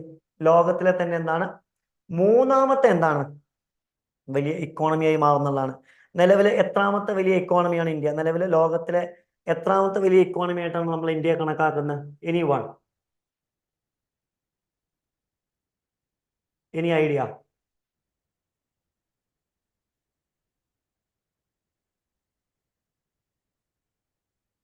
നിലവില് ലോകത്തിലെ ഏറ്റവും വലിയ 5ാമത്തെ ഇക്കോണമിയാണ് ഏത്? ഇന്ത്യ എന്ന് പറയുന്നത്. Okay, yes, 5th or 7th? 5th ആണ്. ഓക്കെ, നിലവിലെ ലോകത്തിലെ ഏറ്റവും വലിയ 5ാമത്തെ ഇക്കോണമിയാണ് ഏതെന്ന് വിളിക്കുന്നത്? ഇന്ത്യ എന്ന് വിളിക്കുന്നത്. ഏകദേശം 6.8%. ഓക്കെ, എന്താണ് പറയുന്നത്? നിലവിൽ 6.8% ഗ്രോത്ത് ആണ് ഫൈനാൻഷ്യൽ ഇയർ 2025 പ്രതീക്ഷിക്കുന്നത്. ആൻഡ് ക്രിസിൽ എന്ന് പറയുന്നത് ഇന്ത്യയുടെ ക്രെഡിറ്റ് റേറ്റിംഗ് ഏജൻസിയാണ് ക്രിസിൽ എന്ന് പറയുന്നത്. ആൻഡ് ഇവരെന്താണ് ഏകദേശം ആനുവൽ ഗ്രോത്ത് 6.7% പ്രതീക്ഷിക്കുകയും ആൻഡ് 2031 എന്താണ് ലോകത്തിലെ തന്നെ തേർഡ് ലാർജസ്റ്റ് എക്കോണമി ആയിട്ട് ഇന്ത്യ മാറും എന്നുള്ളതാണ് ആരുടെ റിപ്പോർട്ട്? ക്രിസിലിന്റെ റിപ്പോർട്ട് എന്ന് വിളിക്കുന്നത്. ഇന്ത്യയുടെ GDP സൈസ് എന്ന് പറയുന്നത് ഏകദേശം $3.7 ട്രില്യൺ ആണ് കറന്റ്ലി. അത് 5th ലാർജസ്റ്റ് എക്കോണമിയാണ്. ലോകത്തിലെ ആദ്യത്തെ 4 എക്കോണമീസ് ഏതൊക്കെയെന്ന് ചോദിച്ചു കഴിഞ്ഞാൽ US, China, Japan, Germany. Okay, and അതുപോലെ തന്നെ എന്താണ് the projected growth expected to elevate India's per capita income reach $4,500 by 2031. അതുപോലെ തന്നെ എന്താണ് ഇന്ത്യയുടെ പെർ ക്യാപിറ്റ ഇൻകം, അതായത് ഇന്ത്യയിൽ ഓരോ വ്യക്തിക്കും കിട്ടാൻ സാധ്യതയുള്ള ശരാശരി വരുമാനം എന്ന് വിളിക്കുന്നത് എത്രയായിട്ടാണ് കണക്കാക്കുന്നത്? 2031 അത് ഏകദേശം $4,500 ആവുമെന്നും എന്ത് ചെയ്യുന്നുണ്ട്? പറയുന്നുണ്ട്. ക്ലിയർ? നമ്മൾ ഇത്രയും മാത്രമേ ഇവിടെ നോക്കാനുള്ളൂ, വലിയ ഡീറ്റെയിൽ ആയിട്ട് നമുക്ക് പോകേണ്ട ആവശ്യമില്ല. ആൻഡ് നെക്സ്റ്റ് വൺ ആണ് ഇത് റീവാംഡ് PM സൂര്യ ഘർ മഫ്ത് ബിജി യോജന. എന്താണ് ഇത് ന്യൂസിൽ വരാൻ കാരണം? ഓക്കെ, ഇനി എന്താണ് ന്യൂസിൽ വരാൻ കാരണം? Central has tweaked the new ₹75,000 crore PM Surya Ghar Muft Bijli Yojana, prime minister's roof top solar free electricity scheme. അതായത് എന്താണ് prime minister roof top solar free electricity സ്കീമിന് വേണ്ടിയിട്ട് ഏകദേശം എന്ത് ചെയ്തിട്ടുണ്ട്? വീണ്ടും ഏകദേശം 75,000 കോടി രൂപ എന്ത് ചെയ്തിട്ടുണ്ട്? മാറ്റിവെച്ചിട്ടുണ്ട്. ഇതാണ് ഇത് ന്യൂസിൽ വരാനുള്ള കാരണം. ഇനി ഇതിന്റെ ലക്ഷ്യം എന്താണെന്ന് ചോദിച്ചു കഴിഞ്ഞാൽ എന്താണ്? 1 കിലോവാട്ട് മുതൽ 3 കിലോവാട്ട് വരെ എന്ത് ചെയ്യുക? സോളാർ സിസ്റ്റത്തിന് എന്ത് ചെയ്യുക? ഏകദേശം ഓരോ കോടി ഹൗസ് ഹോൾഡും എന്ത് ചെയ്യുക? ജനറേറ്റ് ചെയ്യുക എന്നുള്ളതാണ് ഇതിന്റെ ലക്ഷ്യം എന്ന് വിളിക്കുന്നത്. ഏകദേശം ഇതിന്റെ 60% കോസ്റ്റും ആര് കൊടുക്കും? ഗവൺമെന്റ് ആവും എന്ത് ചെയ്യുക? ഹൗസ് ഹോൾഡിന് കൊടുക്കുക. ഈ സ്കീമിന്റെ പ്രധാനപ്പെട്ട ലക്ഷ്യം എന്ന് പറയുന്നത് എന്താണ്? 300 യൂണിറ്റുകൾ ഫ്രീ ഇലക്ട്രിസിറ്റി ഓരോ വീട്ടിലും എന്താണ് ഓരോ മാസം എന്ത് ചെയ്യുക? 300 യൂണിറ്റ് ഫ്രീ ഇലക്ട്രിസിറ്റി എന്ത് ചെയ്യുക? കൊടുക്കുക എന്ന് പറയുന്നത് ഏകദേശം 15,000 രൂപ മുതൽ 18,000 വരെ എന്താണ് ഹൗസ് ഹോൾഡിന് ലാഭിക്കാൻ സാധിക്കുമെന്നും ഇതിൽ പറയുന്നുണ്ട്. ഏകദേശം 40 ഗിഗാവാട്ടിന്റെ റൂഫ് ടോപ്പ് സോളാർ എന്ത് ചെയ്യുന്ന 2022 കൊടുത്തിരുന്നതായിട്ട് എന്ത് ചെയ്യാൻ പറ്റുക? നമുക്ക് കാണാൻ പറ്റുക. പക്ഷേ 12 ഗിഗാവാട്ട് മാത്രമേ നമുക്ക് എന്ത് ചെയ്യാൻ പറ്റുള്ളൂ? അച്ചീവ് ചെയ്യാൻ സാധിച്ചുള്ളൂ. അതുപോലെ തന്നെ എന്താണ് ഏകദേശം 50,000 രൂപയാണ് എന്ത് ചെയ്യുന്നത്? പെർ കിലോവാട്ടിന് ഇതിന്റെ കോസ്റ്റ് വരുന്നതായിട്ട് എന്ത് ചെയ്യാൻ പറ്റും? നമുക്ക് കാണാൻ പറ്റും. ജസ്റ്റ് ആ സ്കീം ഓർത്ത് വെച്ചാൽ മതി. ഈ സ്കീം എന്തിനു വേണ്ടിയിട്ടാണ്? ഫ്രീ ഇലക്ട്രിസിറ്റി സ്കീമാണ്. ക്ലിയർ? അത്രയും മാത്രം നമ്മൾ എന്ത് ചെയ്താൽ മതി? ഇവിടുന്ന് ഓർത്ത് വെച്ചാൽ മതി. നെക്സ്റ്റ് വൺ ആണ് ഇത് പ്രിസ്കാർ ആർക്കിടെക്ചർ പ്രൈസ് എന്നുള്ള പേരിൽ എന്ത് ചെയ്യുന്ന അറിയപ്പെടുന്നത്. ഓക്കെ, എന്താണ് റീസെന്റ് ദ ജപ്പാനീസ് ആർക്കിടെക്ട് പ്രിസ്കാ യോമന്റോ has declared the winner of the prestige 2022 Pritzker architecture prize. Okay, അതായത് ഇന്ന് 2024 എന്താണ് പ്രിസ്കാർ ആർക്കിടെക്ചർ പ്രൈസ് എന്താണ് കിട്ടിയിരിക്കുന്ന? ആരാണ്? റിക്കൻ യുമോണ്ടോനാണ് കിട്ടിയിരിക്കുന്നത്. ഇതാണ് ന്യൂസിൽ വരാനുള്ള ഒരു കാരണം. ഇനി നമുക്ക് ഇവിടെ നോക്കാനുള്ള ഒരു കാര്യം, ഇത് എന്തിനു വേണ്ടിയിട്ടാണ് കൊടുക്കുന്നത് എന്ന് ചോദിച്ചു കഴിഞ്ഞാൽ എന്താണ്, ജയ് പുസ്കർ അതുപോലെ തന്നെ അദ്ദേഹത്തിന്റെ വൈഫിന്റെ ഓർമ്മയ്ക്കും വേണ്ടിയിട്ടാണ് 1979 ഇത്തരം ഒരു അവാർഡ് എന്ത് ചെയ്യുന്നത്, സ്ഥാപിക്കുന്നത്. ഓക്കെ, അതുപോലെ തന്നെ എന്താണ്, ഏറ്റവും ടാലന്റഡ് ആയ വിഷൻ ആയിട്ടുള്ള കമ്മിറ്റ്മെന്റ് ഹ്യൂമാനിറ്റി ഒക്കെ എന്താണ്, ബിൽറ്റ് എൻവയോൺമെന്റ്, അതായത് എന്താണ് ഏറ്റവും നല്ല ഇതൊക്കെ നോക്കിയിട്ട് പ്രവർത്തിക്കുന്ന ആർക്കിടെക്റ്റുകൾക്കാണ് എന്ത് ചെയ്യുന്നത്, ഇത്തരം ഒരു അവാർഡ് കൊടുക്കുന്നതായിട്ട് എന്ത് ചെയ്യാൻ പറ്റുക, നമുക്ക് കാണാൻ പറ്റുക എന്നുള്ളതാണ്. ഓക്കെ, യമണ്ടോന്റെ ഡിസൈൻ എന്ന് പറയുന്നത് എന്താണ്, incorporate innovative concept relational living എന്നുമായി ബന്ധപ്പെട്ടിട്ടാണ് അദ്ദേഹത്തിന് എന്ത് ചെയ്യുന്നത്, അവാർഡ് കിട്ടുന്നത്. ഓക്കെ, അപ്പൊ അദ്ദേഹത്തിന്റെ ആർക്കിടെക്ട് എന്താണെന്ന് വെച്ച് കഴിഞ്ഞാൽ റിലേഷണൽ ലിവിംഗ്, ഇത് മാത്രം നോക്കി വെച്ചാൽ മതി, റിലേഷണൽ ലിവിംഗ് എന്നതുമായി ബന്ധപ്പെട്ടാണ് അദ്ദേഹത്തിന് എന്ത് ചെയ്യുന്ന അവാർഡ് കിട്ടുന്നത്. ഇനി ഇന്ത്യയിൽ ഇത് കിട്ടിയ ആർക്കിടെക്ട് ആരാന്ന് വെച്ച് കഴിഞ്ഞാൽ ആരാണ്, ബാലകൃഷ്ണ ദോസ്തിയാണ്. 2018 അദ്ദേഹത്തിന് എന്ത് ചെയ്യുന്നത്, ഈ അവാർഡ് കിട്ടുന്നതായിട്ട് എന്ത് ചെയ്യാൻ പറ്റുക, നമുക്ക് കാണാൻ പറ്റുക. ഇദ്ദേഹത്തിന്റെ ഏറ്റവും ഫേമസ് വർക്ക് എന്താണെന്ന് ചോദിച്ചു കഴിഞ്ഞാൽ എന്താണ്, ആരണ്യ ലോ കോസ്റ്റ് ഹൗസിംഗ് കോംപ്ലക്സ് ആണ്. ഇത് എവിടെയാണ് കാണപ്പെടുന്നത്, സിറ്റി ഓഫ് ഇൻഡോറിലാണ് എന്ത് ചെയ്യുന്നത്, ഇത് കാണപ്പെടുന്നത്. ഓക്കെ, അപ്പൊ ഇത്രയും കാര്യങ്ങൾ മാത്രം ജസ്റ്റ് എന്ത് ചെയ്താൽ മതി, ഇവിടെ നോക്കിയാൽ മതി. ഇന്ത്യയിൽ ആർക്കാണ് കിട്ടിയത്, അദ്ദേഹത്തിന്റെ വർക്ക് എന്താണ്, ഈ വർഷം ആർക്കാണ് കിട്ടിയത്, അദ്ദേഹത്തിന്റെ വർക്ക് എന്താണ്, ഇത്രയും കാര്യങ്ങൾ മാത്രമേ നമുക്ക് ഇവിടെ നോക്കാനുള്ളൂ, ഇവിടുന്ന് നോക്കാനുള്ളൂ. ക്ലിയർ? ആൻഡ് നെക്സ്റ്റ് വൺ ആണ് national speed breeding crop facility എന്നുള്ള പേരിൽ എന്ത് ചെയ്യുന്ന അറിയപ്പെടുന്നത്. എന്താണ്, the Union Ministry of Science and Technology inaugurated the first of its kind National Speed Breeding Crop Facility at the Premier National Agri-Food Biotechnology Institute in Mohali. അതായത് എന്താണ്, NOBയിൽ എന്ത് ചെയ്തിട്ടുണ്ട്, NABയിൽ എന്ത് ചെയ്തിട്ടുണ്ട്, national speed breeding crop facility എന്ത് ചെയ്തിട്ടുണ്ട്, recent union minister inaugurate ചെയ്തിട്ടുണ്ട് എന്നുള്ളതാണ്. ഓക്കെ, അതിന്റെ ഭാഗമായിട്ടാണ് ഇത്തരം ഒരു ന്യൂസ് വരുന്നത്. എന്താണ്, the facility will be used to develop new varieties of wheat, rice, soybean, tomato. Okay, ഉണ്ടാക്കുന്നതിന് വേണ്ടിയിട്ട് എൻവയോൺമെന്റ് ഫ്രണ്ട്ലി ആയി ഉണ്ടാക്കുന്നതിന് വേണ്ടിയിട്ടുള്ള ടെക്നോളജിയാണ് ഇത്, ഈ ഒരു ടെക്നോളജി എന്ന് വിളിക്കുന്നത്. ഇനി ഈ ഫെസിലിറ്റി എന്തിനു വേണ്ടിയിട്ടാണ് സഹായിക്കുന്നത് എന്ന് വെച്ച് കഴിഞ്ഞാൽ എന്താണ്, ഈ ബയോടെക്നോളജി അഗ്രികൾച്ചർ റിസർച്ചേഴ്സിനെ എന്താണ്, ക്രോപ്പിന്റെ വെറൈറ്റീസ് എന്താണ് എക്സ്പാൻഡ് ചെയ്യുന്നതിന് വേണ്ടിയിട്ട്, അതുപോലെ തന്നെ ഫാമേഴ്സിനെ എന്താണ് പല പല മേഖലകളിൽ സഹായിക്കുന്നതിന് വേണ്ടിയിട്ട് ഒക്കെ വേണ്ടിയിട്ടാണ് ഇത്തരം ഒരു ടെക്നോളജി ഉപയോഗിക്കുന്നത്. ഓക്കെ, ഇത് പ്രധാനമായിട്ടും പഞ്ചാബ്, ഹിമാചൽ പ്രദേശ്, ഹരിയാന, അതുപോലെ തന്നെ union territory of Jammu and Kashmir തുടങ്ങിയ സ്ഥലങ്ങളിലാണ് എന്ത് ചെയ്യുക, ഇത് ഏറ്റവും കൂടുതൽ എന്താണ് ഉപകാരപ്പെടുന്നതായിട്ട് നമുക്ക് കാണാൻ പറ്റാം. ഇനി എന്നാണ് NABI സ്ഥാപിതമാവുന്നത് എന്ന് ചോദിച്ചു കഴിഞ്ഞാൽ എന്താണ്, 18 ഫെബ്രുവരി 2010 എന്ത് ചെയ്യുന്നത്, ഇത് സ്ഥാപിതമാവുന്നതെന്ന് കാണാൻ പറ്റുക. ഇനി നബി എന്തിനാണ് കോൺട്രിബ്യൂട്ട് ചെയ്യുന്നതെന്ന് ചോദിച്ചു കഴിഞ്ഞാൽ എന്താണ്, Atal ji Anusandhan biotech mission, Poshan Abhiyan, biotech Kisan hubs for Jammu and Kashmir, Ladakh, Himachal Pradesh, Punjab, Haryana, ഇത്തരം മേഖലകളിൽ ആര് കോൺട്രിബ്യൂട്ട് ചെയ്തിട്ടുണ്ട്, NABI കോൺട്രിബ്യൂട്ട് ചെയ്യാനായിട്ട് എന്ത് ചെയ്യാൻ പറ്റും, നമുക്ക് കാണാൻ പറ്റും. ക്ലിയർ? നെക്സ്റ്റ് വൺ ആണ് ഇത്, Karnataka ban harmful food colour agents. അതായത് പല കളറിങ് ഏജൻസിന്, അതായത് നമ്മുടെ ഫുഡിൽ നമുക്കറിയാം പല രീതിയിൽ എന്ത് ചെയ്യുന്നുണ്ട്, ഫുഡിന് കളർ കിട്ടാൻ വേണ്ടിയിട്ട് പല രീതിയിലുള്ള കാര്യങ്ങൾ ഉപയോഗിക്കുന്നുണ്ട്. ഓക്കെ, അത്തരം കാര്യങ്ങൾ പൂർണ്ണമായിട്ടും ആര് ബാൻ ചെയ്തു, കർണാടക പല ഇത്തരത്തിലുള്ള കളേഴ്സിനെയും ബാൻ ചെയ്തിട്ടുണ്ട് എന്നാണ് പറയുന്നത്. ഓക്കെ, അതുമായി ബന്ധപ്പെട്ട് വന്ന എന്താണ് ന്യൂസ് ആണ്, നമുക്ക് നോക്കാം. ഏതൊക്കെയാണ് ബാൻ ചെയ്തിരിക്കുന്നത് എന്ന് വെച്ചെങ്കിൽ എന്താണ്, റോഡമൈൻ ബി. ഓക്കെ, ഇത് എവിടെയാണ് ഉപയോഗിക്കുന്നത്, കോട്ടൺ ക്യാൻഡിയിൽ ഉപയോഗിക്കുന്നതാണ്. ഓക്കെ, അതുപോലെ തന്നെ എന്താണ്, imposed restrictions on tartrazine usage in the gobi Manchurian. അതുപോലെ തന്നെ ഗോബി മഞ്ചൂരിയൻ ഉപയോഗിക്കുന്ന ട്രട്രസൈൻ ആണ് എന്ത് ചെയ്യുന്നത്, നിലവിൽ റെസ്ട്രിക്ഷൻസ് കൊണ്ടുവന്നിട്ടുള്ളത്. ഇനി റോഡമൈൻ ബി എന്ന് പറയുന്നത് എന്താണ്, ഒരു കെമിക്കൽ കോമ്പൗണ്ട് തന്നെയാണ്. ഇത് പ്രധാനമായിട്ടും ഇതൊരു സിന്തറ്റിക് ഡൈ ആണ്. ഇതെന്താണ്, colouring silk, jute, leather, cotton, അതുപോലെ തന്നെ വൂൾ, ഇതൊക്കെ ഉപയോഗിക്കുന്നതായിട്ടാണ് എന്ത് ചെയ്യാൻ പറ്റുക, നമുക്ക് കാണാൻ പറ്റുക. ആൻഡ് ടാർസൈൻ എന്ന് പറയുന്നതാണ് ഒരു ബ്രൈറ്റ് യെല്ലോ എസോ ഡൈ ആണ്. ഇത് കൂടുതലായിട്ട് ഉപയോഗിക്കുന്ന എവിടെയാണ്, നാച്ചുറൽ ഫുഡ് ഡൈസിന്റെ ഭാഗമായിട്ടാണ് ഇത് ഉപയോഗിക്കുന്നത്.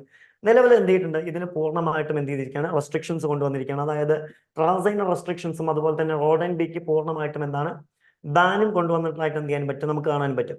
ഇനി according to food safety standards authority of India FSSAI, no coloring matter should be added in the food unless permitted in the food safety and standards, food product standards and food aggregations regulation 2011. അതായത് ഈ നിയമത്തിൽ പറയുന്നതല്ലാത്ത കളറുകൾ add ചെയ്യാൻ പാടില്ല എന്നുള്ളതാണ് നിയമം. പക്ഷെ നമുക്ക് നോക്കിക്കഴിഞ്ഞാൽ അറിയാം, ഇന്ത്യയിൽ ഒരുപാട് ഫുഡ് പ്രൊഡക്റ്റുകൾ എന്ത് ചെയ്യുന്നുണ്ട്, ഈ കളർ ആഡ് ചെയ്യുന്നുണ്ട്. അതിനെതിരെയാണ് എന്ത് ചെയ്യുന്നത്, നിലവിൽ ഇത്തരം ഒരു ആക്ഷൻ ആരെടുത്തിരിക്കുന്നത്, കർണാടക എടുത്തിരിക്കുന്നതായിട്ട് എന്ത് ചെയ്യാൻ പറ്റുക, നമുക്ക് കാണാൻ പറ്റുക. ജസ്റ്റ് അതിന്റെ പേര് മാത്രം എന്ത് ചെയ്താൽ മതി, നോക്കി വെച്ചാൽ മതി. നെക്സ്റ്റ് വൺ ആണ് ഇത് PB ഷബാദ്. Union Minister of Information and Broadcasting launched the Prasad Bharati Shared Audio Visuals Broadcasting and Dismission, a news sharing service from Prasad Bharati aimed to transferring news dissemination in India. അതായത് പ്രസാർ ഭാരതി നേതൃത്വത്തിൽ എന്താണ് news share ചെയ്യുന്ന എന്താണ് ഒരു പ്ലാറ്റ്ഫോമാണ് ഏത് എന്ന് വിളിക്കുന്നത് PB ഷബാദ് എന്നുള്ള പേരിൽ എന്ത് ചെയ്യുന്ന അറിയപ്പെടുന്നു. ഓക്കെ, ഇതെന്താണ് ഒരു സിംഗിൾ പോയിന്റ് സോഴ്സ് ആണ്. അതായത് സ്മോളർ ന്യൂസ് അത്തരം കാര്യങ്ങൾ അല്ലെങ്കിൽ ഏറ്റവും ഇമ്പോർട്ടന്റ് ആയ ന്യൂസ് എന്ത് ചെയ്യുക പബ്ലിഷ് ചെയ്യുക എന്നുള്ളതാണ് ഇവരുടെ ലക്ഷ്യം. And first year providing news stories in major Indian language across 50 categories. ഏകദേശം 50 കാറ്റഗറീസിൽ എന്താണ് ഏറ്റവും മേജറായ ഇന്ത്യൻ ന്യൂസസ് ആയിരിക്കും എന്ത് ചെയ്യുക ഇവർ ലോഞ്ച് ചെയ്യുന്നതായിട്ട് കാണാൻ പറ്റുക. ആൻഡ് ഇത് ഏതൊക്കെ പ്ലാറ്റ്ഫോമുകളെ തമ്മിൽ ടൈപ്പ് ചെയ്താണ്? ദൂരദർശൻ ന്യൂസ്, ആകാശവാണി ന്യൂസ്, അതുപോലെ തന്നെ air mobile app, emphasising their role. ഇതിനൊക്കെ മീൻസ് കമ്പയർ ചെയ്തിട്ടാണ് എന്ത് ചെയ്യുന്നത് ഇത്തരം ഒരു ഏജൻസി നിലവിൽ വരുന്നതായിട്ട് എന്ത് ചെയ്യാൻ പറ്റുക കാണാൻ പറ്റുക. ആൻഡ് പ്രസാദ് ഭാരതി 1997 ആക്ടിലൂടെയാണ് എന്ത് ചെയ്യുന്നത് ഈ പ്രസാദ് ഭാരതി നിലവിൽ വരുന്നതായിട്ട് കാണാൻ പറ്റുക. ഇന്ത്യയിലെ തന്നെ ലാർജസ്റ്റ് പബ്ലിക് ബ്രോഡ്കാസ്റ്റിംഗ് ഏജൻസിയാണ് ഇത് പ്രസാദ് ഭാരതി എന്നുള്ള പേരിൽ എന്ത് ചെയ്യുന്ന അറിയപ്പെടുന്നത്. അതുപോലെ തന്നെ ഈ ദൂരദർശൻ, ആകാശവാണി തുടങ്ങിയവയൊക്കെ ഇവരുടെ അണ്ടറിൽ വരുന്നതാണ്. എഡ്യൂക്കേറ്റ് എന്റർടൈൻ ദ പബ്ലിക് എന്നുള്ളതാണ് ആരുടെ ലക്ഷ്യം ഇവരുടെ ലക്ഷ്യമായിട്ട് എന്ത് ചെയ്യുന്ന കണക്കാക്കുന്നത്. ക്ലിയർ? അപ്പൊ ജസ്റ്റ് അതിന്റെ പേര് എന്ത് ചെയ്താൽ മതി ആലോചിച്ച് വെച്ചാൽ മതി. And last news rural digital empowerment ആണ്. എന്താണ്? The universal service obligation fund USOF under the department of telecommunication DOT has signed the triplet MOU with Prasar Bharati and Open Network Digital Commerce ONDC to democratize digital services access in rural India. അതായത് ഇത്രയും ആളുകളുടെ നേതൃത്വത്തിൽ ഈ പറഞ്ഞ ഓർഗനൈസേഷൻ്റെ ഒക്കെ നേതൃത്വത്തിൽ എന്ത് ചെയ്യുക ഇന്ത്യയിലെ റൂറൽ ഏരിയയ്ക്ക് എന്ത് ചെയ്യുക ഡിജിറ്റൽ എംപവർമെന്റ് കൊണ്ടുവരിക എന്നുള്ളതാണ് ലക്ഷ്യം. അതിന്റെ ഭാഗമായിട്ടാണ് ഇത്തരമൊരു ഭാരത് നെറ്റ് ഇൻഫ്രാസ്ട്രക്ചർ എന്ത് ചെയ്യുന്നുണ്ട് USOFന്റെ അണ്ടറിൽ ഉണ്ടാക്കുന്നതായിട്ട് എന്ത് ചെയ്യാൻ പറ്റുക നമുക്ക് കാണാൻ പറ്റുക. ഇതിന്റെ ഭാഗമായിട്ടാണ് എന്ത് ചെയ്യുന്നത് MOU എന്ത് ചെയ്യുന്ന ഒപ്പുവയ്ക്കുന്നത്. ഓക്കെ, ഇതിൽ പ്രധാനമായിട്ടും വരുന്ന ആരാണ്? Gram panchayat village will be compliant Prasad Bharati's OTT platform offering linear channels, live TV and on demand content. അതായത് എന്ത് ചെയ്യുക പ്രസാദ് ഭാരത OTT പ്ലാറ്റ്ഫോംസ് എല്ലാവരും അവൈലാക്കുക. അവിടെ എന്താണ് ലൈവ് TV ചാനൽസ് കണ്ടന്റ് ഒക്കെ കൊണ്ടുവരിക എന്നുള്ളവരുടെ ലക്ഷ്യമാണ്. അതുപോലെ തന്നെ മാക്സിമം എന്ത് ചെയ്യാണ് കൺസ്യൂമേഴ്സിൽ ഇത് എത്തിക്കുക എന്നുള്ളത് എന്താണ് ഇവരുടെ ലക്ഷ്യമാണ്. അതായത് ഉദാഹരണമായിട്ട് എഡ്യൂക്കേഷൻ, ഹെൽത്ത്, ഫൈനാൻസ്, അഗ്രികൾച്ചറുമായി ബന്ധപ്പെട്ടുള്ള കാര്യങ്ങളൊക്കെ എന്ത് ചെയ്യുക ജനങ്ങളിലേക്ക് എത്തിക്കുക എന്നുള്ളത് ഇതിന്റെ ലക്ഷ്യമാണ്. ഇവിടെ ജസ്റ്റ് നമ്മൾ വളരെ വലിയ രീതിയിലൊന്നും നമ്മൾ നോക്കി വെക്കേണ്ട ആവശ്യമില്ല. ഇതിൽ പറഞ്ഞിരിക്കുന്ന ഏജൻസികൾ ഏതൊക്കെ ഏജൻസികളുടെ അണ്ടറിലാണ് ഇത് വരുന്നത് എന്ന് മാത്രം. നമ്മൾ പിന്നെ ന്യൂസ് നിങ്ങൾക്ക് എന്താണ് എന്ന് മനസ്സിലാവാൻ വേണ്ടി മാത്രമാണ് പറയുന്നത്. അത്രയും കാര്യങ്ങൾ മാത്രം എന്ത് ചെയ്താൽ മതി ഇവിടെ നോക്കി വെച്ചാൽ മതി. ക്ലിയർ? അപ്പൊ ഇത്രയും പ്രധാനപ്പെട്ട ന്യൂസസ് ആണ് എന്ത് ചെയ്യുന്നത് ഇപ്രാവശ്യത്തെ കറണ്ട് അഫയേഴ്സിൽ വരുന്നതായിട്ട് എന്ത് ചെയ്യാൻ പറ്റുക നമുക്ക് കാണാൻ പറ്റുക. Okay, any doubts?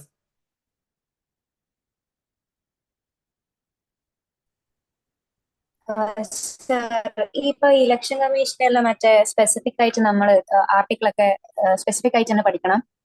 അതായത് ഇപ്പൊ ഒരു ന്യൂസ് വരുമ്പോൾ ഫോർ എക്സാമ്പിൾ ഇപ്പൊ നമുക്ക് ഇന്ത്യൻ കോൺസ്റ്റിറ്റ്യൂഷനിൽ ഏകദേശം 448 ആർട്ടിക്കിളുകളാണ് നമുക്കുള്ളത്.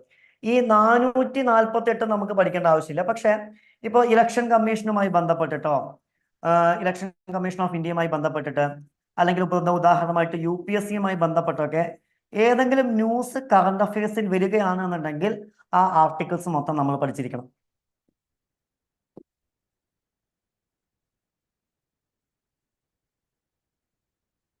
Clear? Okay, any other doubts?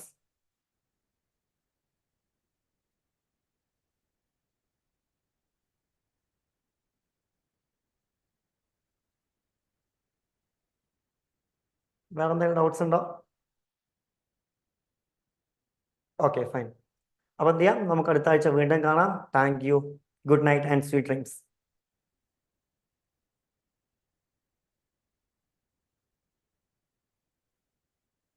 Welcome.